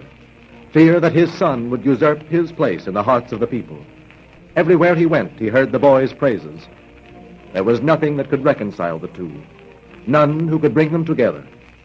None but death. One day, Johann receives a note. His father is dying and calling for him. I am Johann Strauss. My father... Come right in. Your father has been asking for you. He is very ill. Father. Is that you, Johann? Come a little closer that I may see you. There. So, you disobeyed me, eh? You became a musician in spite of all my warnings and all of my beatings. Well, you were a good one, and I am proud. Your work will live, Johann. Your work will live. It is but a poor imitation of your music, Father. You have always been my inspiration. All my life I've wanted to compose and play as you do. It is your music that will live, not mine. Father. But Herr Strauss, why do you weep? Your father has been but a name to you. You have not lost a father or even a friend. I am not weeping for my father. I am weeping because the world has lost its greatest musician.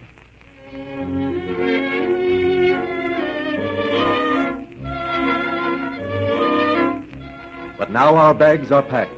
We must say a reluctant goodbye to Austria. we are not unmindful of the tragedy that war has brought to this once great land.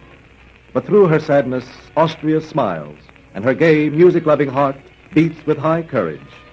Auf Wiedersehen, Austria.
We invite you to join us again next week at this time as we journey to another of the world's fascinating ports of call.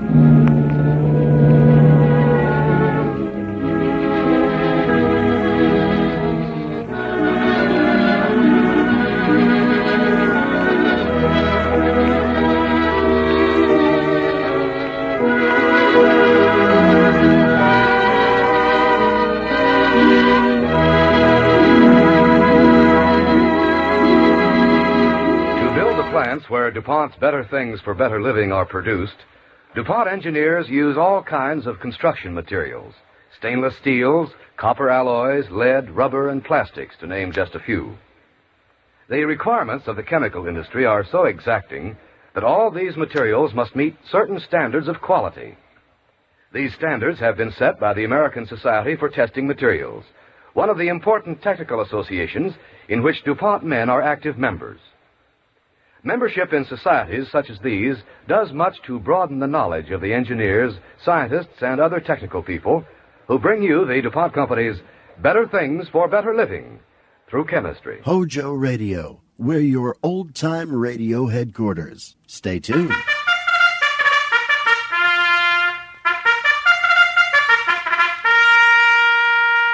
Proudly we hail.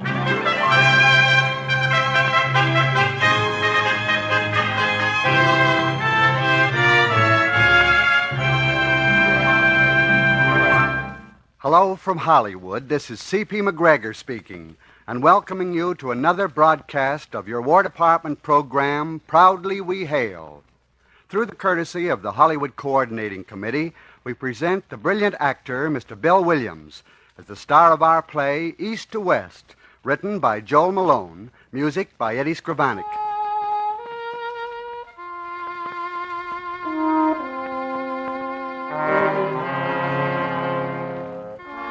Our story's about a great engineer, Theodore Judah, who foresaw the route which made possible our first cross-country east-to-west railroad. The scene opens aboard a sailing ship, Orion, which brought this young engineer and his bride, Anna, to California. 3 bells and all's well. Well, Anna, the captain says we'll get our first glimpse of California by this afternoon. I still can't believe it, Ted. Havana, Rio, around Cape Horn. And now, California. It's been wonderful, Ted. Every minute of it. It has been. But think of it, Anna. 4 months of travel, 14,000 miles, when California is only 3,000 miles away. A railroad across the Sierra Nevadas is the only answer. And I guess I'll never be satisfied until I build it. Now, Ted, we're building a railroad up the Sacramento Valley, not all the way across the country. You're wrong, Anna. I consider that the beginning. The groundwork for the real job. An east-to-west railroad is my dream, and I just can't wake up from it.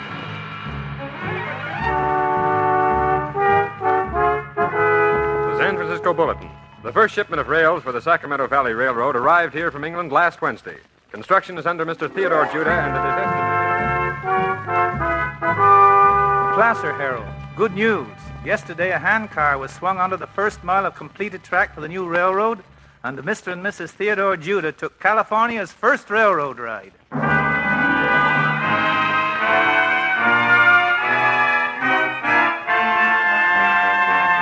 The Alta California Gala Celebration Meredith's Hotel in Folsom is the scene of a gala occasion tonight celebrating completion of the glorious Sacramento Valley Railroad. Wonderful event, Judah. Congratulations. Thank you.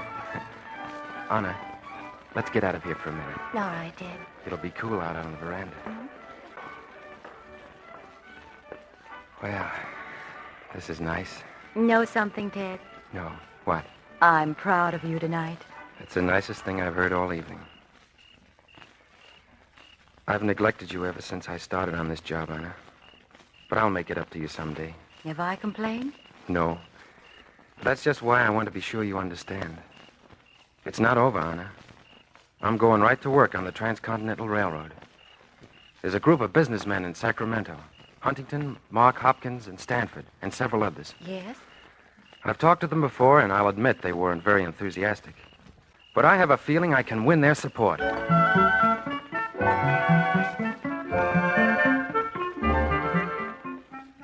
Now, wait a minute, Judah. This proposition you're suggesting is fantastic. Yes, you forget, Judah. Huntington and I are just hardware merchants. Crocker, a dry goods man, and Stanford, a grocer.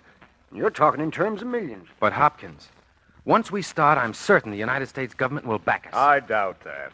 Congress is all tied up with this slavery question. Besides, every time a railroad is mentioned, the South fights it if the route is to go north, and the North blocks it if it's to go south. I'm aware of that difficulty, Mr. Stanford. But consider this. We'll first build a roadbed to the mining areas. That will serve as a wagon road to the mines. The revenue we realize from this alone will keep the project moving. Well, gentlemen, this may mean my ruin, but on the basis of the wagon road, at least I'm willing to investigate further. All right. I'll listen, too. But no promises. Fine, gentlemen, fine. I'm taking the first boat back to Washington. I believe that help from the United States government is not out of the question.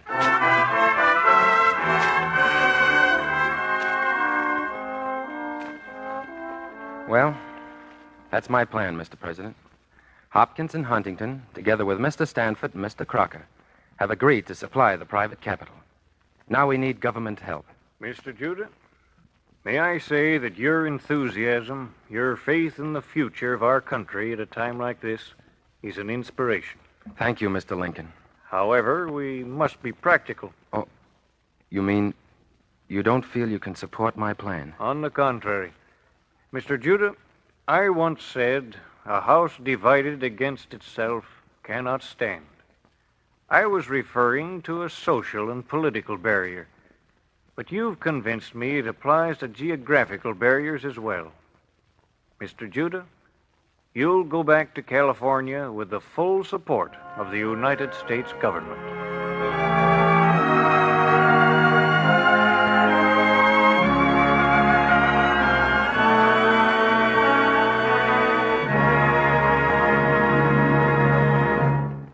Our story continues in just a moment, following an important statement which the Honorable Thomas E. Dewey, Governor of the State of New York, recently made. After the most cruel and exacting war in the history of mankind, the armed forces of the United States and our allies achieved victory over the enemy. Great as that victory was, it has brought with it correspondingly great and new obligations. America's contribution toward world peace will depend in large measure on the strength of our regular army. The entire country agrees that this should be a volunteer army, a force of men who give this service to their country and to the world by their own free will. Under the new Enlistment Act, service in the armed forces of the United States is attractive, and more promising than ever before in our history. It offers to able-bodied men an honorable and active career comparable to those available in private employment, especially when we consider that the scale of pay is over and above all living, housing, clothing, and medical expenses. As Governor of New York, I earnestly call upon the young men of our country to give serious consideration to enlistment in the regular army, so that the victory we have bought at such terrible cost may not have been won in vain.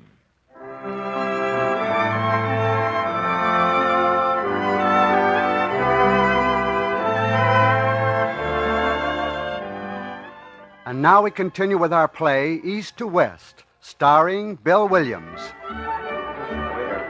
There he is. Great work, Ted. Welcome home. Thanks. Well, Anna, everybody seems to be here to welcome us this time. You deserve it, Ted. And they appreciate what you're about to do. Hello, Judah. Hello, Mr. Huntington. Judah, we'd like to have a conference with you right away. Well, I guess Anna will forgive me. Of course, Ted. I'll wait for you at home. But don't be long. Only a few minutes, dear. All right, Huntington, let's go.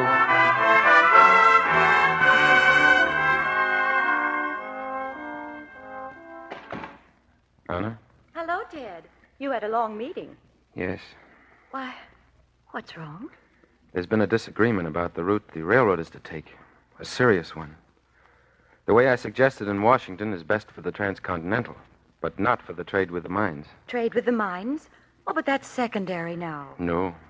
Huntington and the rest have a sound argument. They feel that without the revenue from the mining traffic, the whole project may be pulled under, financially. What are you going to do? I don't know. I'm afraid the only hope is to go back to New York and raise some new private capital to take the place of the revenue lost from the mines. Oh, Ted, I can't be separated from you again. I won't be. But I'll be going by way of the Isthmus, Anna. I wouldn't ask you to run all the risks. You're not asking me to go, Ted. I insist on going.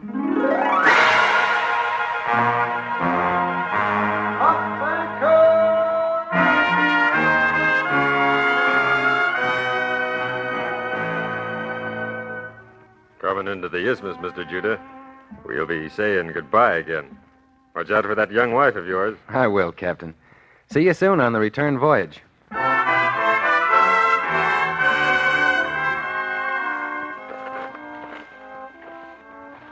Well, we reach Gatun Lake soon, senor. Good. I hope we can rest before we move on. We're very tired. See? Now we load the supplies into the canoes. Oh, yes. Yes, Ted, what's the matter? Nothing. Senor, let me look at you. Por Dios. What is it? What's wrong with him? The fever. Yellow fever. We must get him to a doctor.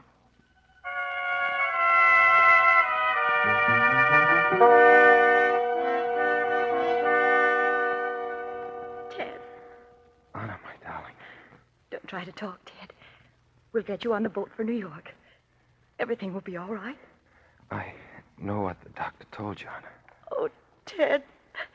Ted. Don't, Anna. Please. I want to talk and... Anna, I see something so clearly now. I'm sorry. I always let the railroad come first. Oh, don't say that, Ted. The railroad was your work, your life. I shared it with you. I didn't ask any more. Our life together, Anna. What plans. And now, even the railroad, gone. Gone? You really think that, Ted? It can't be built their way, Anna. I know it will fail. But don't you see, Ted? It won't be built their way. Your way is right. They'll find it out. I love you, Anna. I'm sure they'll find it out.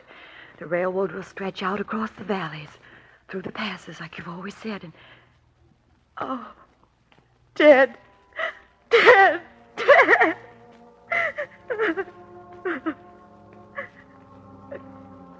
Across the valleys and through the passes, over the mountains,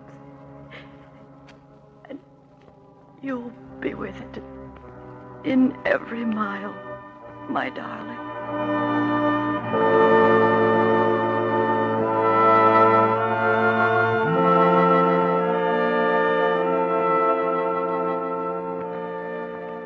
only a short time later, construction on the Transcontinental Railroad was started. They followed every detail of the plan he had laid out. And that's the story of Theodore Judah, the planner, the dreamer. The man who, with Huntington, Hopkins, Stanford, and Crocker, built the Transcontinental and made California a closely linked, a vital part of the United States.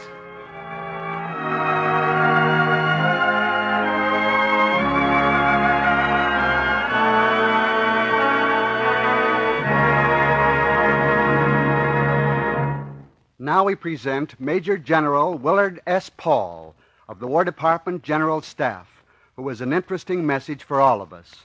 General Paul. The American Army has always been intimately connected with the development of our nation. Army achievements in exploration, civil engineering, public works, medical and scientific research have materially contributed both to the welfare of the American people and to the progress of our civilization. Accordingly, you, the American people, are entitled to know how your new regular Army is being built.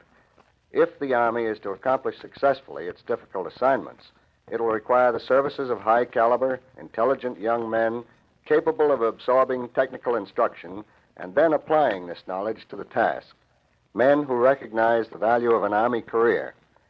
One of the most outstanding inducements to service in the regular Army is contained in the Voluntary Recruitment Act of 1945. This act extends the educational privileges of the GI Bill of Rights to those men who volunteer for service before October 6th of this year. Under the provisions of this act, young Americans can become eligible for a full college course by serving a 3-year enlistment in the regular Army. As soldiers, they will receive excellent training in first-rate service schools. They will apply their skill in the operation and maintenance of the newest scientific equipment. They may be assigned to duty in this country or in foreign lands, where they will learn firsthand the necessity of international understanding. Because of their experiences, they can consequently enter college with a background of interesting, useful, newfound knowledge, and will be better able to benefit from college training. College presidents and educators throughout the country are agreed that the veteran students stand academically head and shoulders above the average college student because they have learned in the Army the value of determination and the personal profit achieved by completing a higher education. Your Army offers you this opportunity, a full college course free. I urge you to investigate the facts. Thank you, General Paul. And our thanks also to Mr. Bill Williams and to Governor Thomas E. Dewey for appearing on this program. Proudly We Hail will come to you again over this station next week. Listen in.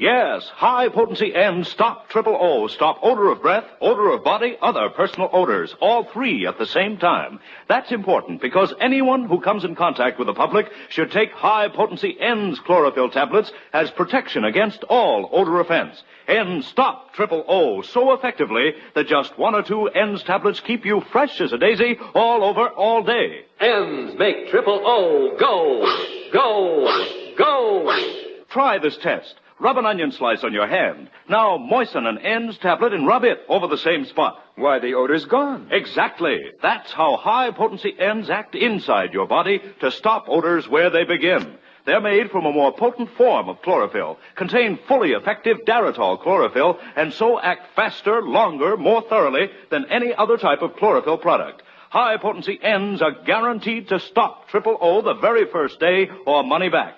No deodorant, mouthwash, chlorophyll chewing gum, or toothpaste, nothing that acts only in the mouth or on the surface can possibly stop Triple O. You must take chlorophyll internally for these results. So get N's, that's E-N-N-D-S, N's, pleasant tasting and safe as any garden vegetable. Get high-potency N's, available everywhere. Trial size only 49 cents, larger sizes even more economical. Thanks for listening to HOJO Radio. More classic old-time radio coming your way next.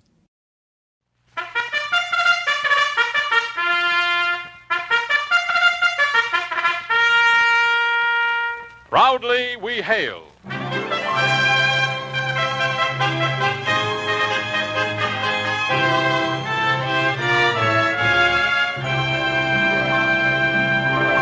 Hello from Hollywood. This is C.P. McGregor speaking, and welcoming you to another broadcast of your War Department program, Proudly We Hail. Through the courtesy of the Hollywood Coordinating Committee, we present the distinguished actor, Mr. Pat O'Brien, as the star of our play, The Biggest Man in Town, written by Tom Petty with music by Eddie Scrivanik.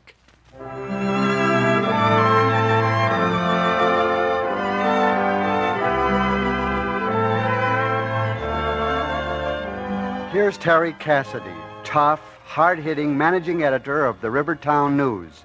And the young lady coming into his office is Joyce Tyler, reporter just back from an assignment. Hi, Terry. Hi. What kind of a police force have we got in this town? An escaped convict runs loose for 12 hours and they can't lay a finger on him. You've been out with him all day. What'd you find out? Not very much, Terry. Except that Leg Smith, the killer, is still around and still wearing his striped suit. But we picked up something pretty hot on the way home. Yeah, what? Well, just a little story that will give River City the biggest laugh it's had this summer. All right, I'm listening. Well, Joe and I were driving through Fairview Park on our way back to the office, and... What were you doing over there? I sent you to police headquarters. Oh, we've been on a wild goose chase in the country looking for the escaped prisoner. And burning gasoline to run up an expensive car. Oh, wait till you hear the story. You know that hill in the park over by the river? Well, there was a man running down the hill, and he didn't have any clothes on. That's a good start. A man running, no clothes. Not a stitch. He was draped in vine leaves. We caught up with him just as he reached his car at the foot of the hill. Joe had his camera out, and we got a close-up of him crossing the road. Who was he, the escaped convict or Tarzan? Nobody as commonplace as that. Our newest friend was none other than J.B. Fillmore. The banker and candidate for mayor? Mm-hmm. Well, that guy sleeps in a cutaway coat. What was he doing running around without his clothes? Well, that's what I tried to find out, but when I mentioned the news, he drove off in a huff, still wearing his vine leaves. You better get out to Fillmore's house. Maybe he'll talk when he gets back into his cutaway. I don't think I'll have to. He'll be here any minute to try to get the picture killed. What makes you think so? Well, he mentioned having some such idea in mind. That's me. Bring him back alive, Tyler. Looks like you're right as usual, Joyce. This is an outrage, sir. Definitely an outrage. That it is. It's an outrage, all right. Well, I'm pleased to know that you agree with me. Who said anything about agreeing with you, Mr. Fillmore? You've committed the only outrage around here, breaking into my office, yelling at me. What do you want? I want that story stopped. Then you'd better stop running around the park in your birthday suit. I want that picture destroyed. I'll sue you. I'll bankrupt your paper. No. You're losing your temper, Mr. Fillmore. I want that girl fired, and the photographer, too. Yeah, anything else you'd like? Yes, I'd like you to stop meddling in my affairs, trying to ruin me politically because of an unfortunate accident. He wants me to fire you, Joyce. Well, why don't you fire me, Terry? Maybe I will, but not tonight. You got a story to write first. Well, I've got the first page with me. Want to look it over? Yeah. Now read it to Fillmore. He might want to make some corrections. You can't do this to me, Mr.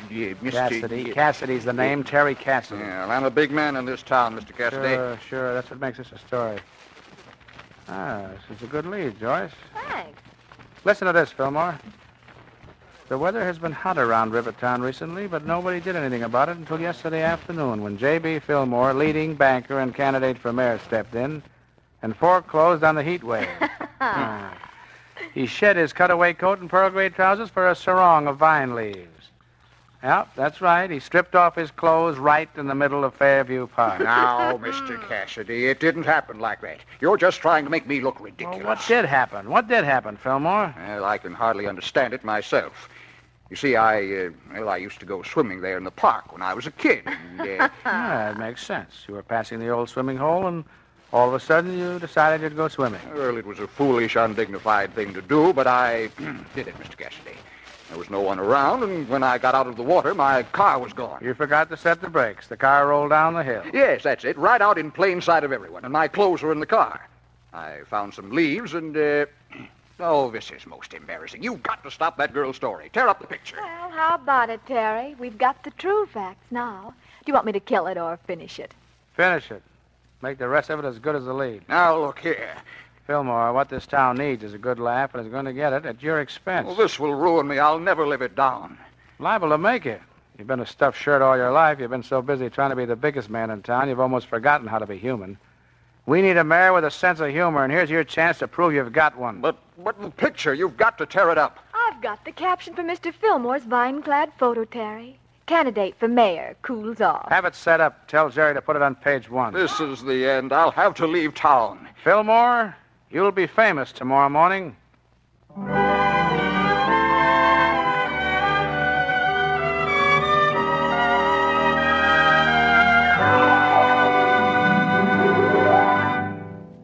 Our story starring Pat O'Brien will continue in just a moment. But first, here are enlightening messages from two of America's eminent educators, John S. Dickey, President, Dartmouth College, and Theophilus S. Painter, acting president of the University of Texas. Mr. Dickey voiced his opinion that, although each person must decide such matters for himself in the light of all the individual circumstances, I have no hesitation in saying that the educational benefits now offered those who enlist in the armed services seem to me to go a long way toward making the opportunities of higher education possible for many qualified boys who otherwise might feel they just could not afford the cost of further schooling. And Mr. Pater said, I note with pleasure that the Army is making provisions for the education of young men who first serve a term of enlistment, and I can see definite advantages accruing to such young men. In the first place, it has been clear to many of us who have been teaching a long time that many men would benefit more from a college education if they came to us somewhat more mature and with definite ideas of what they wanted to prepare themselves for. In the second place, this Army plan will make it possible for many young men to get college training who otherwise would not feel able to do so because of lack of finances or of family responsibilities.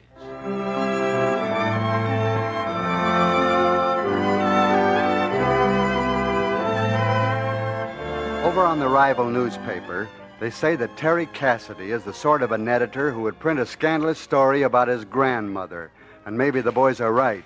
But let's get back to the news. How about it, Joyce? All clear? Just finishing the last page. There. Oh, you know something, Terry? Maybe we're too tough in this business. I can't help but feel sorry for Mr. Fillmore now. Hey, don't you go soft on me after I've spent 3 years training you to be a newspaper reporter. Oh, aren't you interested in anything but, well, reporters? Sure I am. I'm interested in all sorts of things, but not until I get my paper put to bed. Oh, look, Terry. Oh, Fillmore's got a family. He's the president of a bank. He's a big, powerful man. Ambitious politically and... What of it? That's all the more reason for taking him down a peg. Oh, this is going to make him look silly. I hope it does. He's been pushing people around too long. You've pushed quite a few people around yourself, my fine feathered friend. What's that got to do with Fillmore? Well, I was just wondering what would happen if... Well, if I what? Nothing. Come on, Terry. I'm famished. How about buying me a dinner? That's an idea. It makes sense. Come on. And you aren't going to get me into Billy's lunch wagon either. We're eating at the Savoy tonight, baby. Ah, that's more like it.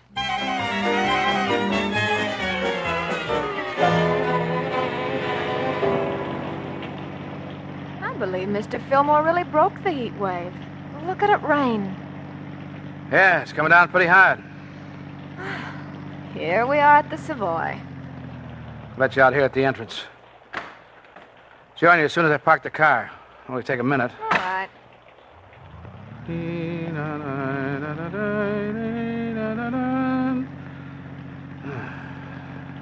my lucky night. There's a parking space. All right, get him up. Reach. Where'd you come from? What do you think? Hand me your keys and get over behind that car. You're Leg Smith, the escaped convict. I ain't Santa Claus. How'd you get here in the middle of town in that striped convict suit? I didn't fly. Been hiding out in that house behind you till 6 cops flushed me out. All right, start stripping. I need a car and I need a new suit. I won't do what you can't get away with. All right, shut up or I'll let you have it. Come on. I believe you would. Yeah, that's better, pal. Yeah, now hand me those clothes of yours. That's right, and get into this monkey suit that I've been wearing. But All right, I'll slug you and dress you myself. Okay. I'll put the stripes on. Man can't run down Main Street in his shorts. Not in the rain, pal. Well, so long, sucker. Well, I'll be... All right, Legs. Put your hands up and stand still. The convict's getting away in my car. Don't have any funny business. Guess I'm a patsy, all right. Even the cops stick me up. So you're Legs Smith. Tough guy. Well, we'll soften you up on the way to the station. Come on.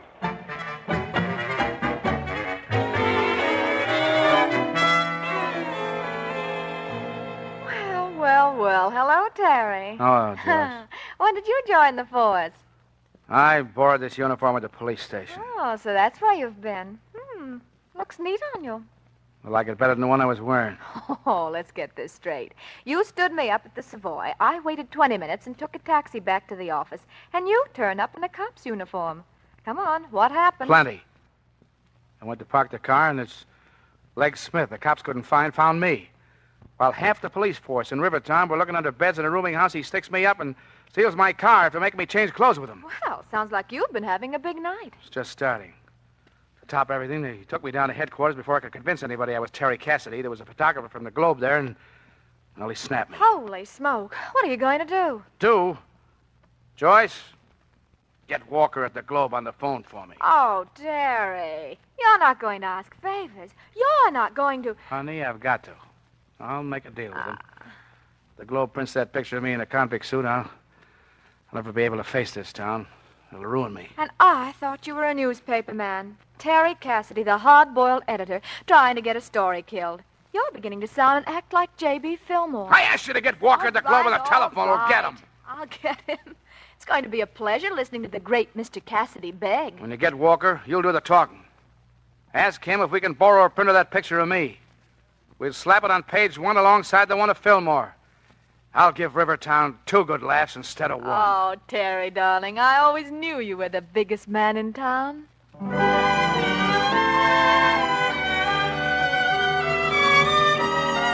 Sir? Yes, Jim, that's entirely possible. Congress has extended the educational privileges of the GI Bill of Rights to those men who volunteer for service in our new regular Army before October 6th of this year. Just what does that mean, sir? Well, Jim, it means that by serving an interesting 3-year enlistment in the regular Army, you will become eligible for 48 months of education and training at a college, trade, or business school. The government will pay your tuition and fees up to $500 per normal school year, and you will receive a monthly allowance for living expenses of $65 or $90 if you have dependents. How does that sound to you? Sounds great to me, sir. Now I really can go to college. Yes, Jim. This is an outstanding opportunity to further your education, and your Army enlistment will give you a background of useful information and experience which will help you get the most out of those college years. But remember, you must volunteer before October 6th. That's one date I will remember, and thanks very much, sir. And not at all, Jim. The opportunity of going to college is a very important matter to you young, ambitious men, and I am anxious to let all eligible young men know that a college education is available to them by enlisting before October 6th in the new regular Army. Thank you, General Gilbert, and our thanks also to Mr. Pat O'Brien, Mr. Dickey, and Mr. Painter for appearing on this program. Proudly We Hail will come again to you over this station next week. Listen in.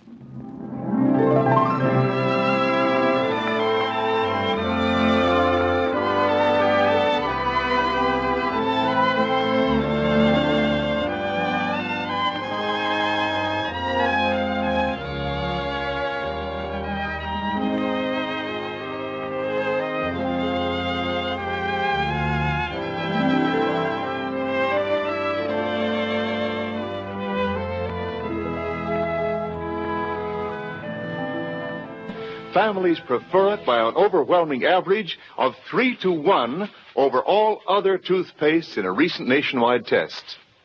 They said new Pepsodent tastes better, makes breath cleaner, and makes teeth brighter. Remember, new Pepsodent gives you more invigorating irium foam. It sweeps dulling film away. No wonder it's the 3-to-1 favorite with families all over America. Get new Pepsodent with irium for your family right away. Stay tuned to HOJO Radio. The Westinghouse Broadcasting Company brings you The Sound of War, the actual sound record of World War II. 2,191 days from the time Hitler's Panzer divisions moved across the Polish borders to the ceremony of the Japanese surrender aboard the United States battleship Missouri in Tokyo Bay. World War II, the most terrible period of death and destruction in the long history of man. World War II, a drama preserved for all time through the medium of radio, an era never to be forgotten. Tonight, Poland in misery. I am speaking to you from the cabinet room at 10 Downing Street. This morning, the British ambassador in Berlin handed the German government...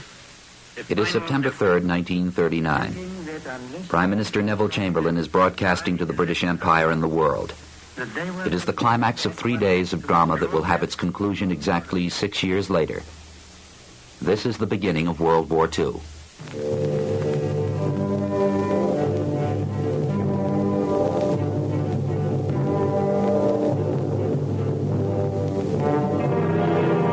A brief recapitulation of the events leading up to this moment. 2 days.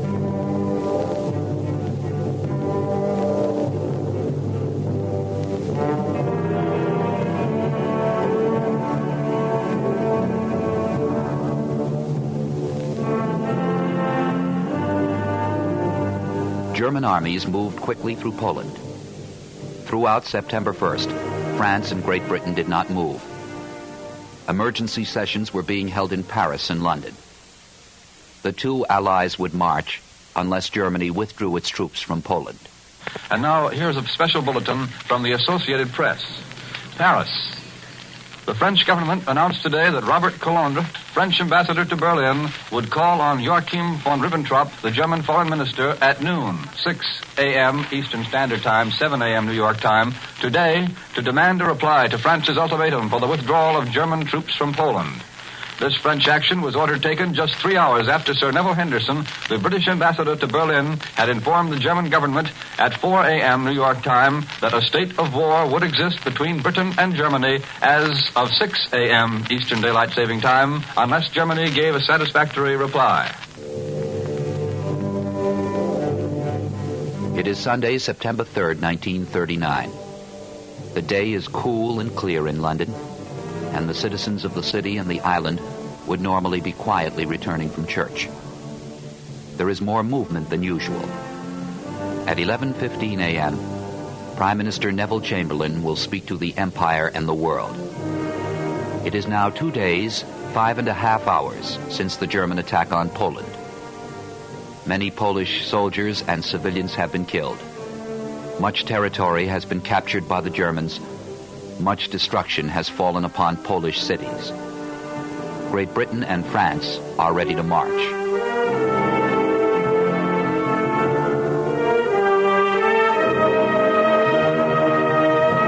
For Prime Minister Chamberlain, it is an unbelievable nightmare. Less than 1 year before, upon returning from his second of 3 trips to Chancellor Adolf Hitler's headquarters, he was one of those mainly responsible for the destruction of the Czechoslovakian nation by adhering to the British and French policy.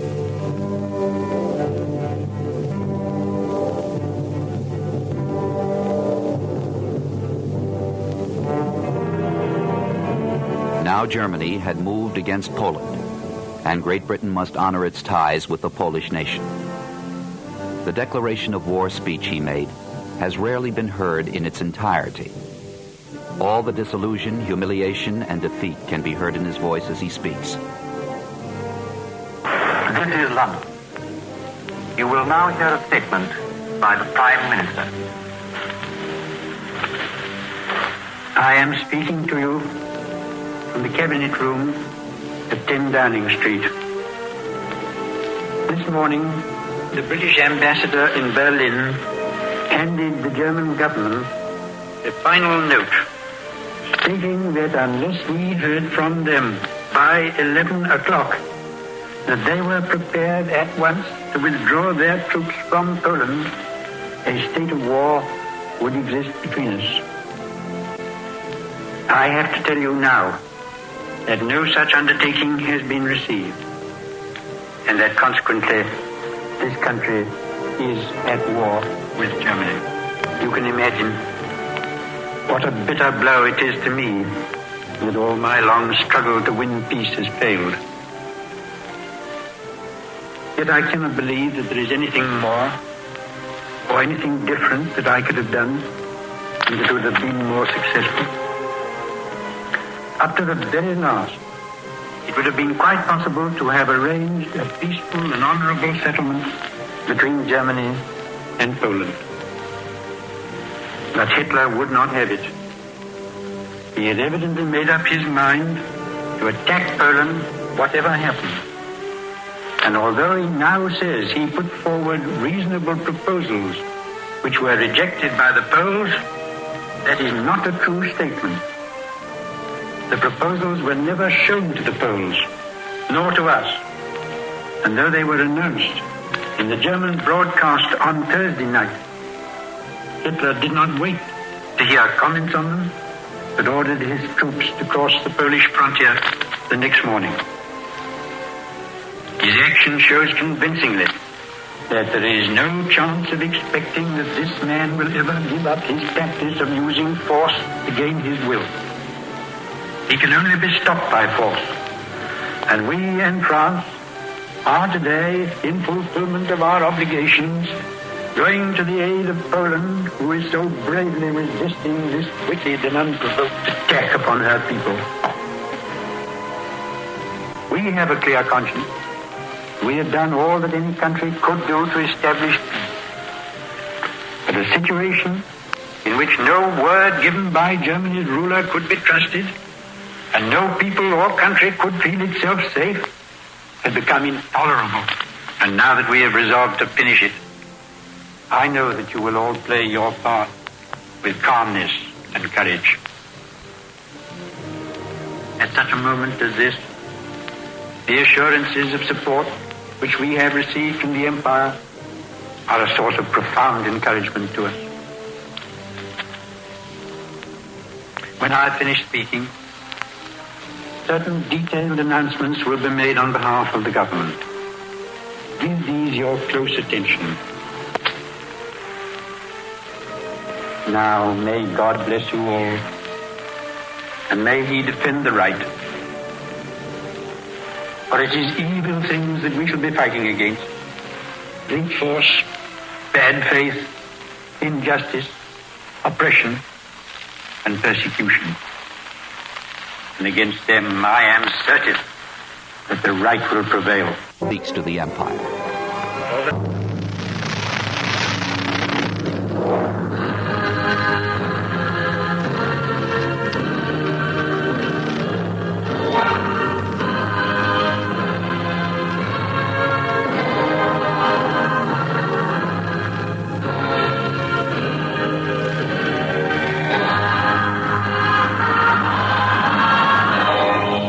Of a very tired and very saddened man.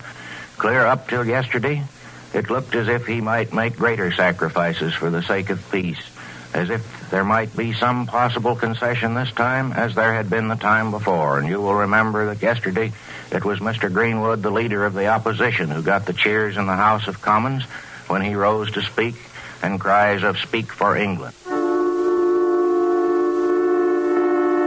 The German armies moved across Poland, a combination of might and power unseen and unheard of in all previous military history. A new word entered the language of war: blitzkrieg, lightning war. Gone were the static, unmoving lines of trench warfare. In its stead was the awesome power of the mechanized army: tanks, motorized artillery, armored cars, and the terrible new weapon of destruction, the dive bomber. The Poles were being annihilated. It is September 17th, 1939. Now more terrible news for the Poles. Russia invaded Poland from the east. Now the squeeze began. Within 2 days, the Russian armies, with little opposition, took over half of Poland. The Poles were of strong heart. They fought well for their homeland. but they were no match for the onrushing waves of mechanized might. France and Great Britain could not effectively come to their aid. Before 1 month would go by, Chancellor Adolf Hitler would make a victory speech. Truppen auf einer großen Linie, Brest, Lemberg und nordwärts. Und in diesem Augenblick marschieren gerade seit gestern Nachmittag endlose Kolonnen der zusammengeschlagenen polnischen Armee aus dem Raum von Kutno als Gefangene ab. Today, there are thousands of columns proceeding along the border which our troops have reached, by Kutno, by Lemberg, and by Brest-Litovsk. And these troops are now retreating from the regions from which they have been captured. 70.000, ich weiß nicht, wie groß die Zahl jetzt ist, aber nur das eine weiß ich, was von dieser polnischen Armee westlich dieser Linie steht, wird in wenigen Tagen kapitulieren, die Waffen strecken oder zerschlagen werden.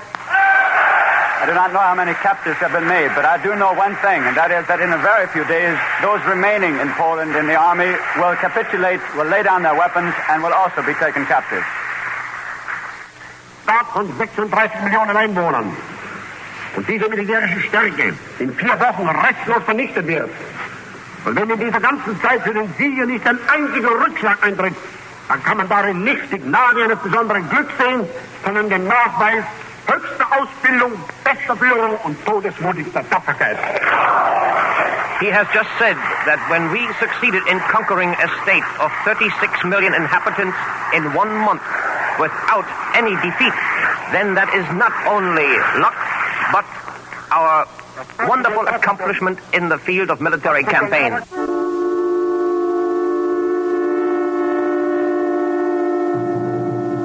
The war was a strange one. There were still signs of the chivalry of years gone by. Both German and Allied gunners seemed reluctant to hit the enemy. Artillerymen in both the Maginot and Siegfried lines conspicuously avoided the pinpoint accuracy science had afforded their weapons. There was not a British casualty until 3 months and 9 days after the war began. An ironical note. Years later at the Nuremberg war crimes trials, Field Marshal Wilhelm Keitel said, "If the French had attacked us during the Polish campaign, we would not have had a real defense. To attack Poland, we had to leave the western borders unattended. The French could have crossed the Rhine with no opposition."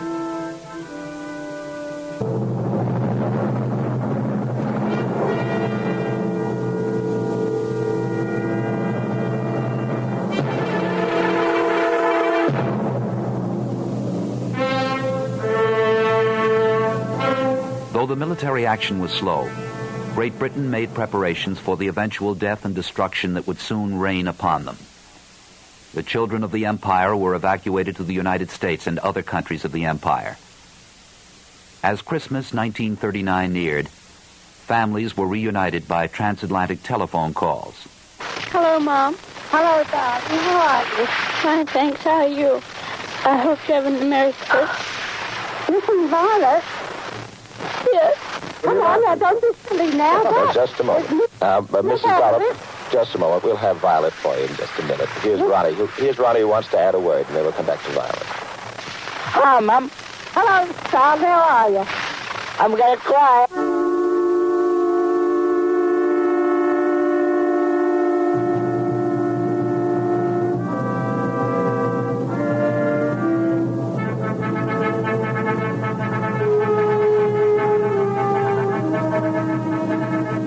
In the home island, the royal family stood as the symbol of strength and courage. They would share the dangers that would confront all their subjects. A princess, later to become queen, spoke to the children of the empire. Princess Elizabeth. I can truthfully say to you all that we children at home are full of cheerfulness and courage. We are trying to do all we can to help our gallant sailors, soldiers, and airmen. And when peace comes, remember, it will be for us, the children of today, to make the world of tomorrow a better and happier place. My sister is by my side, and we are both going to say good night to you. Come on, Margaret. Good night, children. Good night, and good luck to you all.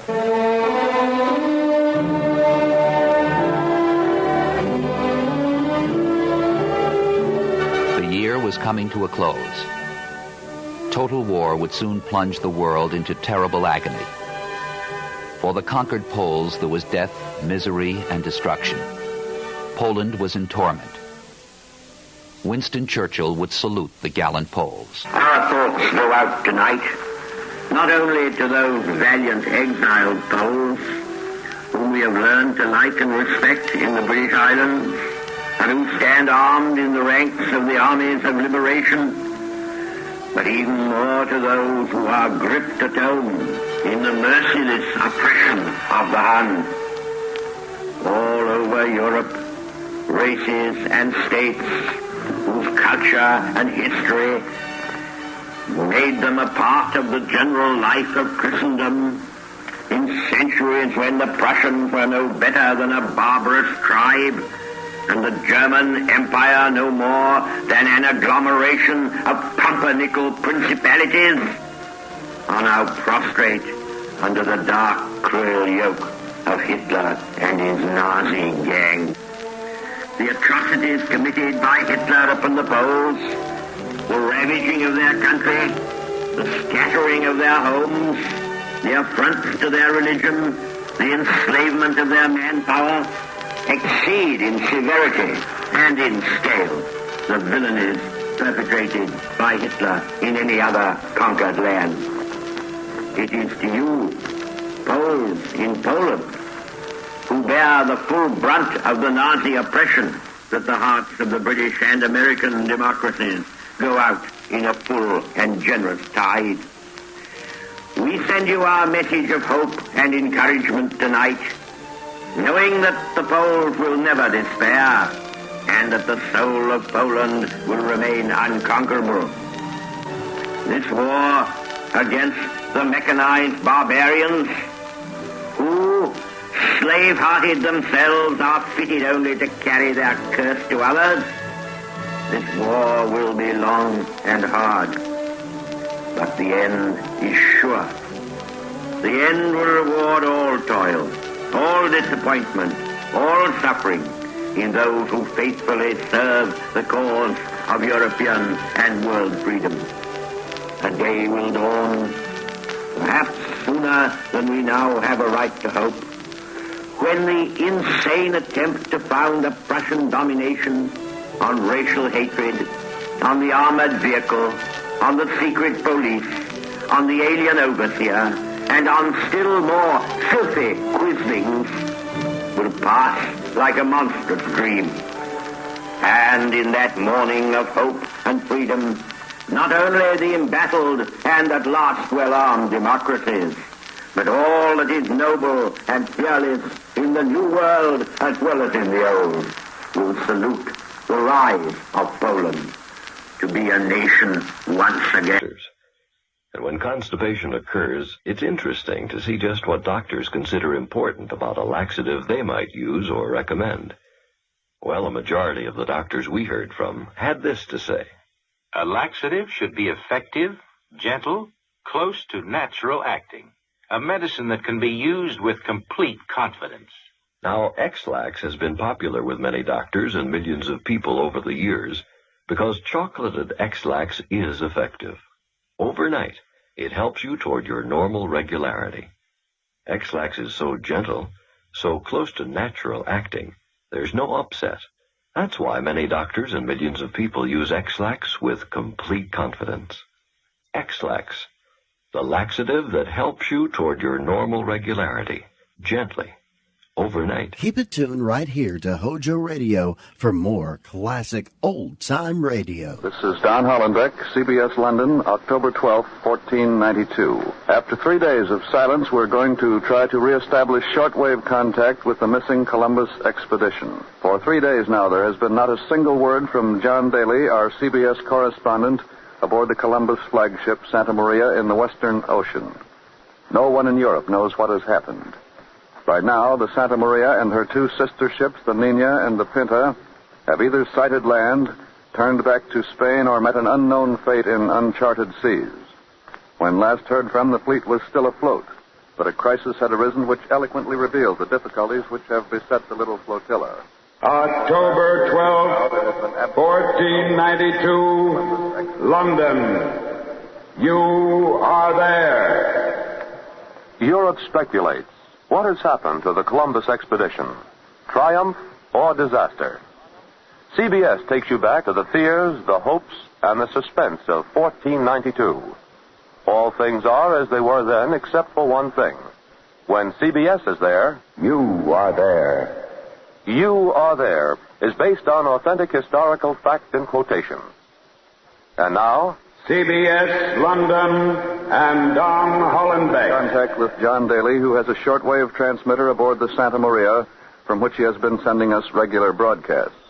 3 days ago, at the crisis of the voyage, those broadcasts ceased. Perhaps the fleet has run into adverse atmospheric conditions. Perhaps John Daly has had trouble with his transmitter. Or perhaps, and this is of course entirely possible, the Columbus expedition is lost. Our circuits are open now.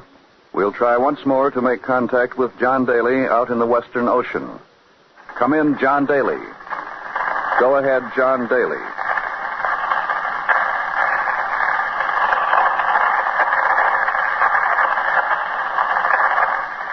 This is CBS London calling the Columbus expedition. CBS London calling the Columbus expedition. Come in, John Daly. Come in, John Daly.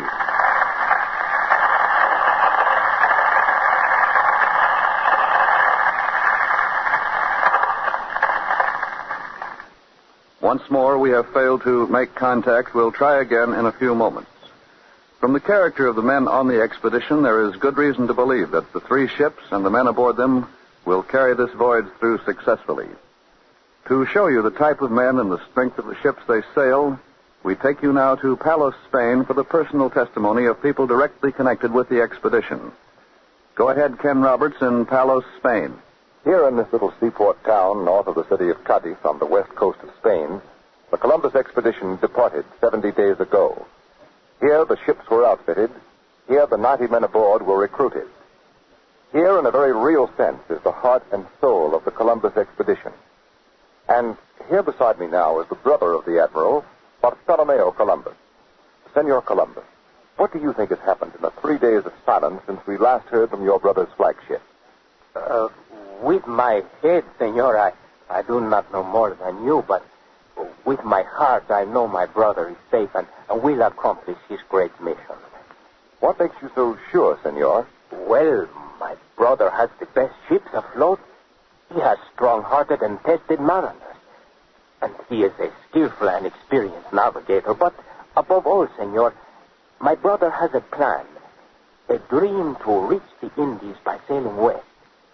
Senor Bartolomeo, how long have you been associated with your brother in his great project? For 15 years, my brother tried to interest the kings of England, France, Portugal, and the Republic of Genoa. But they called him an impractical dreamer. Alone, the king and queen of Spain understood.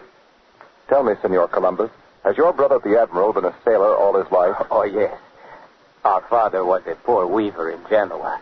The sea first called my brother when he was a little boy. He sailed in the service of Genoese merchants until his ship was sunk by pirates. Pirates? Where?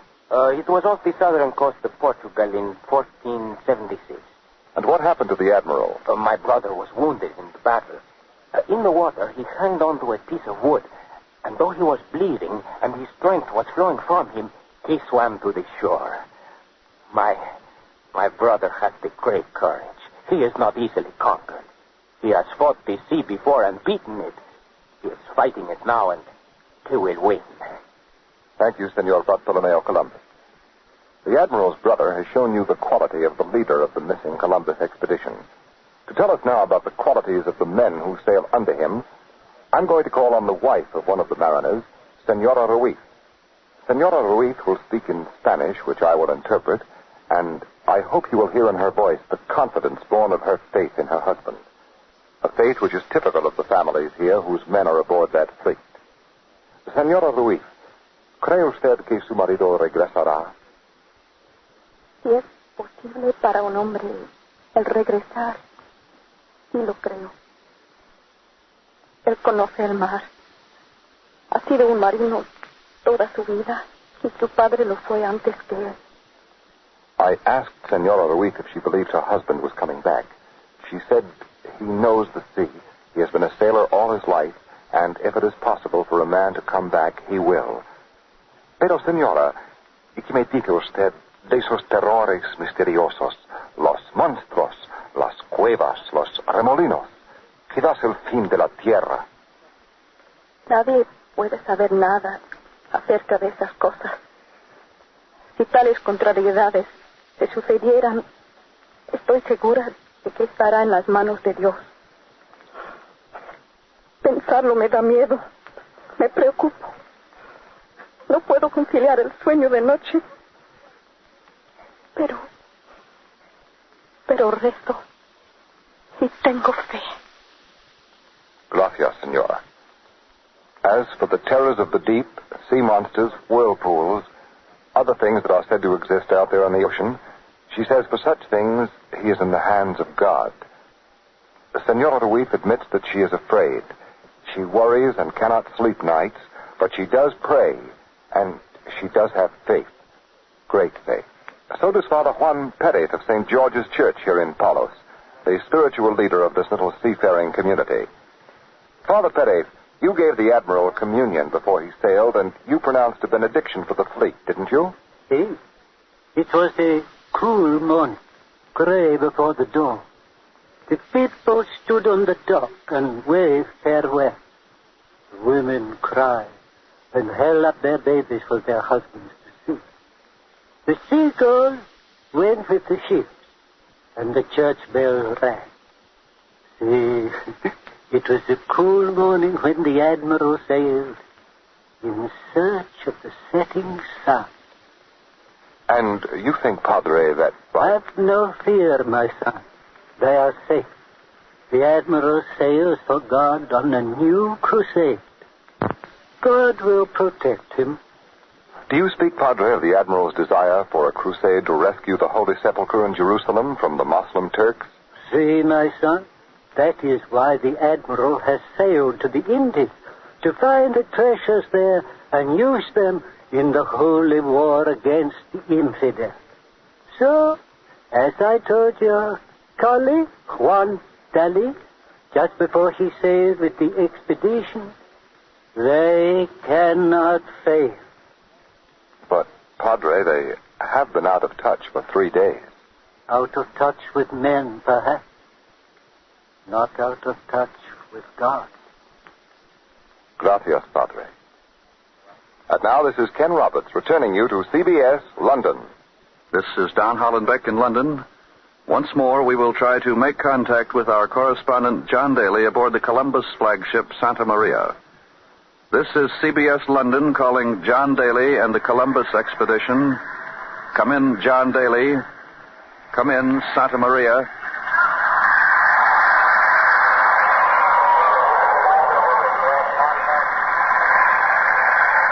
The signal is not of broadcast quality.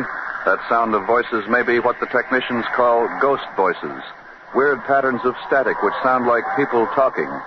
But on the other hand, it may be John Daly trying to get through, so we'll call him in again. This is CBS London calling John Daly with the Columbus expedition.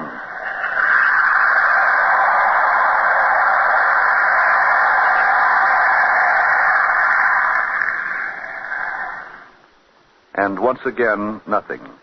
But we'll continue to try to make contact.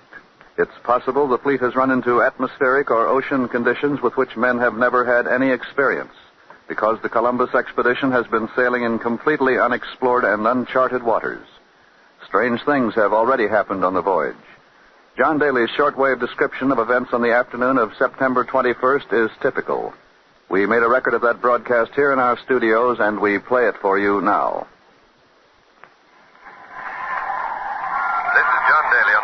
Santa Maria, 12 days out of the Canary Islands. For the past 3 days, the men of both the fleets have lived in growing terror. We are in a sea of weeds. Nobody has ever seen anything like this before. That's the look lookout at the mast, calling out, "Weeds to the horizon." And the man at the bow answers, "Bow still free." As far as the eye can see, in all directions, there stretches a great meadow of weeds of green and yellow, and it looks solid enough to walk on at night. When your imagination is at work, you think you see strange shapes moving about. But the ocean hardly moves. The mat of weeds holds it down. You can put your hand in and lift up great masses of it, but there's no clear water underneath. The weeds close over the hole as fast as you make it. We first saw these weeds 5 days ago, on the 16th. The weeds were scattered then, appearing in strips and islands. But slowly they closed around us till they became the present solid mass. How long this will go on, I don't know. The men don't know, not even the Admiral. And the Admiral's pilot, Senor Feralonso Nino, beside me here, doesn't look very optimistic either. Senor Nino, is there any prospect that these weeds will break up and give us clear water once again? No, senor. I very much fear that the weeds, they do not break up. They get thicker all the time. Well, what will happen, Senor Nino, if the thickness of the weeds increases? We will be trapped here, stranded in this desolate waste. We will be frozen in. This is Don Hollenbeck again. A sea matted with weeds from which the ships finally emerged is just one of the unknown terrors the Columbus expedition may be up against at this very moment. On October 9th, John Daly reported another strange situation which changed suddenly. And here's the record of that shortwave broadcast which we made in our studios at the time of its transmission.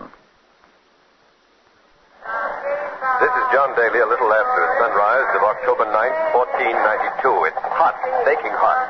For 3 days we've been sitting motionless on this heated oven of an ocean, not moving. There's not a breath of wind. We're in a dead calm in the middle of nowhere, and we're worried about our water supply. Even the voice of that cabin boy that you can hear singing in the background sounds parched.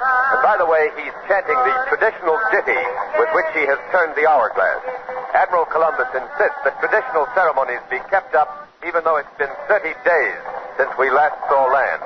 He feels that it helps morale, but the morale aboard this ship and the other 2 ships of the fleet can't hold out much longer. The men have only one thought now: to turn back, to go home, to write off this expedition as a failure. They're in an ugly mood. 4 of the crew are condemned murderers who obtained pardons from the Spanish king by sailing with Admiral Columbus, and they are the ringleaders now. Desperate men with nothing to lose. I don't think it's going too far to say that there's mutiny in their hearts. They might have seized this ship or these ships before this and forced the return except for just one thing. There's no wind, not even a breath of air. And the silence is so complete that the men are afraid of their own voices. Even the Pinzon brothers, the captains of the Nina and the Pinta, have petitioned the Admiral to turn back, but he won't listen. He's stubbornly set on a dream to reach the Indies by going west, and it's become an obsession, a fanaticism. However, it's no longer a question of the Indies now. It's men's lives. The crews aboard the ships of this fleet are liable to make serious trouble if the wind ever blows again. But that's the matter. Nothing has happened. The ship is heaving, rocking, and moving about. Only by hanging onto the rigging can I keep on my feet. Waves, but where have they come from? There are huge waves all slamming into its broadside, but there's no wind. And yet this ocean is in a turmoil. The men are all pointing at the water.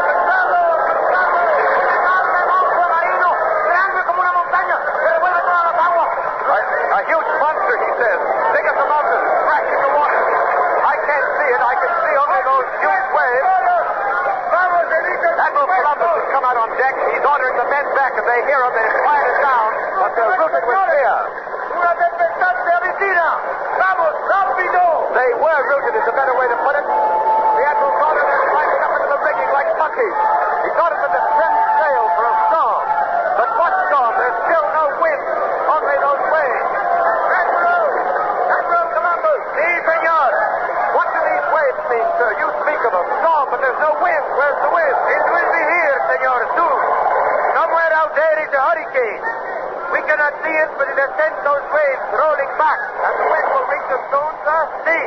Soon our sails will be filled with wind once more. To blow us home, Admiral. To blow us back to Spain. No, senor. To blow us forward to the Indies.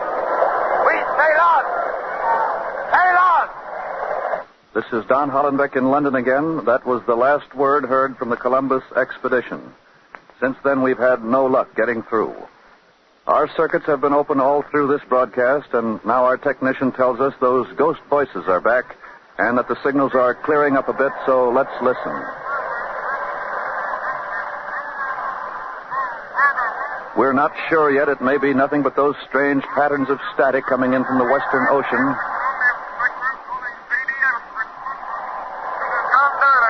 Wait, I thought I heard CBS.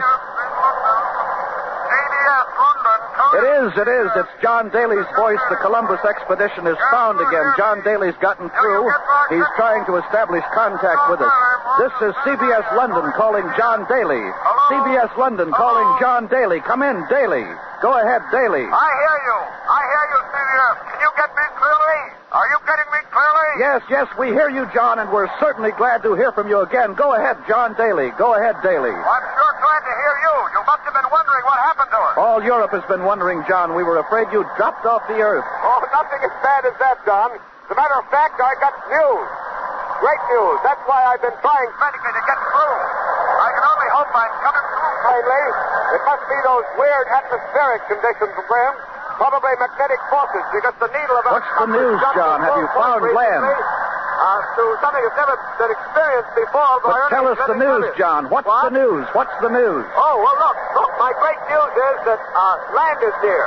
It must be near. We haven't seen it yet, but we've had so many conclusive indications that we're pretty sure we're going to find it. Lots of migrating birds have been flying overhead. There have been floating boards, pieces of carved wood, and finally, just about an hour ago, a branch was fished out of the water with the leaves still fresh and a little flower clinging to it that resembles those dog roses on the hedges in Castile. Any moment now, while I'm speaking, you may hear the cannon from any one of our three ships. That's the prearranged signal that the one of them has sighted land. It's a beautiful night out here, or morning, I should say. You know, it's 2 o'clock now, October 12th. The moon is past full, riding high up on our port quarter. Jupiter is rising. Saturn is just set. The stars, however, are dim in the reflection of the moon. It's very bright, but I can still make out the square of Pegasus and Cassiopeia's chair. I can also see our other ship. The Pinta is out there in the lead, plunging and rolling and throwing spray. Her sails, with that great green cross of the Christian sovereigns of Spain on them, are bellying out into the wind. All of us, by the way, are carrying full sail, and that's probably kind of dangerous at night, where there's a chance that there may be hidden shoals, but nobody seems to care. The excitement is too intense. We just don't care about shoals. Our drive is on to the promised land, which lies somewhere out there ahead of us. Perhaps it will be some time yet before... The gun! That's it! The signal has come from the Pinta. Land! That was the signal for land. Land is out there ahead of us somewhere. I'm standing down on the deck. I can't see it. But the lookout up in the mast sees it. He's pointing forward. The men are crowding the rails, straining to see. Oh, it's land, all right. Land, even though I still can't make it out. Somebody else has just seen it. And there's some more of them. They're crowding out of the rail, pointing forward. And I can see it now, too. A white sand cliff gleaming on the horizon. And another one of those sand cliffs, and there's a dark line of land connecting them. Land! We found what we came after. Pandemonium has broken loose here on the decks of the Santa Maria. The strain the men have been under is snapped. They're shouting and laughing and crying, slapping each other on the back. There's no limit to their joy. And I'm finding it kind of hard to talk myself. I'm all choked up. The only thing I can say is we've made it. We've made it. We've arrived at the Indies. I'll be back with you soon to describe the actual landing, and until then, I return you now to CBS in London. This is Don Hollenbeck in London, and this is the moment all Europe has been waiting for. And now to explain the meaning of this momentous news we've just heard from John Daly, we have at a CBS microphone one of Europe's most famous geographers, the Florentine Amerigo Vespucci. We take you now to Barcelona and Amerigo Vespucci. I am Amerigo Vespucci. It is impossible to conceive the full significance of the news which we have just heard from the Santa Maria. The land which Admiral Cristoforo Colombo has reached is Cipango, or the legendary island of Japan. Behind it lies the kingdom of India and the territory of the Grand Khan of Cathay, or China. Of these lands, the famous Venetian explorer Marco Polo has told us that they are rich beyond imagination. The people eat off golden plates. They walk on floors of gold. The children wear pearls, and the women dress in satins and pearls. Admiral Colombo has shown the way. Shortly, many will follow. Many. I will be among them. Thank you, Amerigo Vespucci. And now to the Royal Palace here, and Ned Calmer. This is Ned Calmer reporting to you from the throne room of King Ferdinand and Queen Isabella in Barcelona. The king is speaking to his subjects, celebrating Columbus's sighting of the Indies. Ferdinand is a man of about 40. I've never seen him so excited before. He's permitted himself to loosen his regal calm. He's smiling, and he shakes a bit as he fumbles with the paper from which he's reading. Le concedo la gracia de llamarse el mismo Don Cristóbal Colón, Grande de España. The king has been announcing the honors and rewards which he will bestow on the admiral. Columbus will be governor and viceroy of the lands he has found, with a 10th part of the riches therein, free of all taxes. And furthermore, he will be entitled to call himself Don Christopher Columbus, Grandee of Spain and Admiral of the Ocean Seas. Now, Queen Isabella is speaking, or as she's called here in Spain, Isabel. The Queen is a charming, sympathetic woman, also about 40. Mil veces ha justificado mi fe en él. Si necesario, las joyas mismas de la corona hubiera empeñado para ayudarlo en su empresa. The Queen has said that she thanks the Lord that in his mercy he sent Don Christopher Columbus to the Spanish court. She has 1,000-fold justified her faith in him, for she would have pledged her royal jewels, if need be, she said, to send him on his voyage. The ceremonies here in the court continue, but CBS cuts away now to La Rábida and Arthur Hannes. This is Arthur Hannes in the monastery of La Rábida, a mile and a half from the little seaport town of Palos, where Admiral Columbus began his great voyage. With me at our CBS microphone is the Admiral's 12-year-old son, Diego. Young Diego has a prepared statement in Spanish, which he will read, and I will translate. Anda, Diego, anda. Dice este mi libro que el sabio Séneca dijo un día. In my school book, there is a speech of Seneca's that reads, Tiempo vendrá en que el mar océano descorrerá el velo de su misterio y hará ver en lontananza luengas y grandes tierras. An age will come after many years when the ocean will loose the chain of things and a huge land lie revealed. En que Tifos revelará nuevos mundos y en que Thule no será ya la última. When Typhus will disclose new worlds, and Thule no more will be the ultimate. Y ahora, escrito y al margen, tal profecía, cumplídola a mi padre el almirante, en el año de 1492. Today I wrote beside it in the margin, this prophecy was fulfilled by my father, the Admiral, in the year 1492. Gracias, Diego Columbus. This is Arthur Hannes at La Rábida. I return you to CBS in London. This is Don Hollenbeck in London. We've made contact again with the Columbus expedition.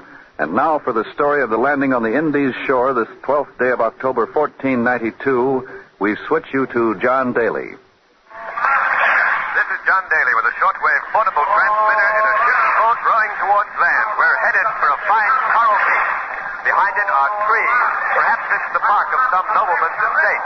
But there are no horses in sight yet, no palaces, no rich houses, no people in silks and pearls on the beach, no gold rooftops glistening in the sunrise, but then we're still some way off until, I can see a man. The first man of the Indies. He's come out of the trees and others are running out after him. Dozens of them. They're streaming down to the water's edge, and many of them, as predicted, are richly dressed in tight-fitting garments of red and blue and... No! Gee, Hossafat! They're not dressed at all. What I mistook for clothes is paint. These men are painted painted every color of the rainbow, but otherwise they haven't got a stitch on. The natural color of their bodies is brown, light brown, a fine, well-built people, and now our boat has touched bottom. Come on, over the side we go. I'm in the water now, up to my knees, but my feet are on land, the ground of the Indies. As we wade ashore, a man of the Indies comes rushing forward. He's smiling, holding out his hand. Greetings, my friend. Greetings from Europe. I don't understand, but now Senor Torres, our official interpreter, is talking to him, and he'll have something about it in just a minute. What's the matter, Senor Torres? Senor Torres, can't you understand what this man is saying? No, senor. I have asked him what language is in Hebrew and Arabic, but he speaks a strange tongue, a language I never heard before. But Torres, if these are the people of the Indies... Indies, los Indies! These people are barbarians! They do not understand me! Here are the fleet trumpets and drums, and Admiral Columbus is coming ashore. In front of him goes the Royal Standard. Behind him walk the Pinzon brothers, captains of the Pinta and the Nika. The Admiral has taken the Royal Standard and planted it in the sand. He looks across the beach and to the forest beyond, surveying this new strange land. Now he's knelt down. A hush has fallen over the crowd. Even these people here of the Indies stand around in childlike amazement, seem to know something important is happening. Admiral Columbus bends down to kiss the sand. Now he lifts his head to speak. Católicas Majestades, nuestros señores Don Fernando y Doña Isabel, tomo posesión de esta ínsula y nómbrola San Salvador. The Admiral is still kneeling, head bowed in prayer. He's taken possession of this land in the name of their Catholic Majesties Ferdinand and Isabella and named it San Salvador. And now the Admiral has risen. He's looking curiously at the natives. No doubt he is wondering, as we are, just who these people are and why they aren't dressed the way we expected to find them.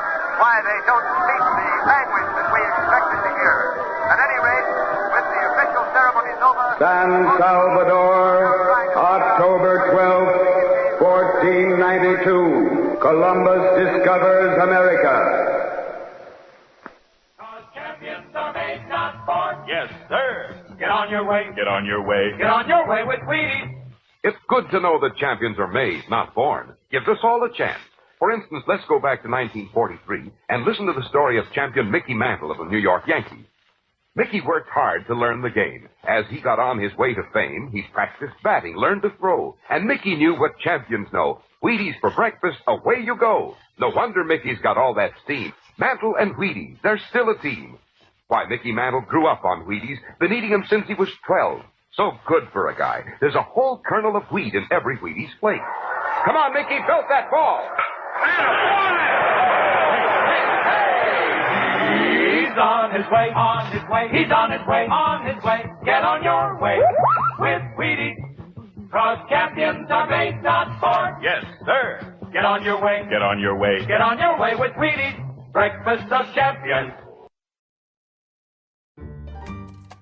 Thanks for listening to HOJO Radio. We'll be back again very soon.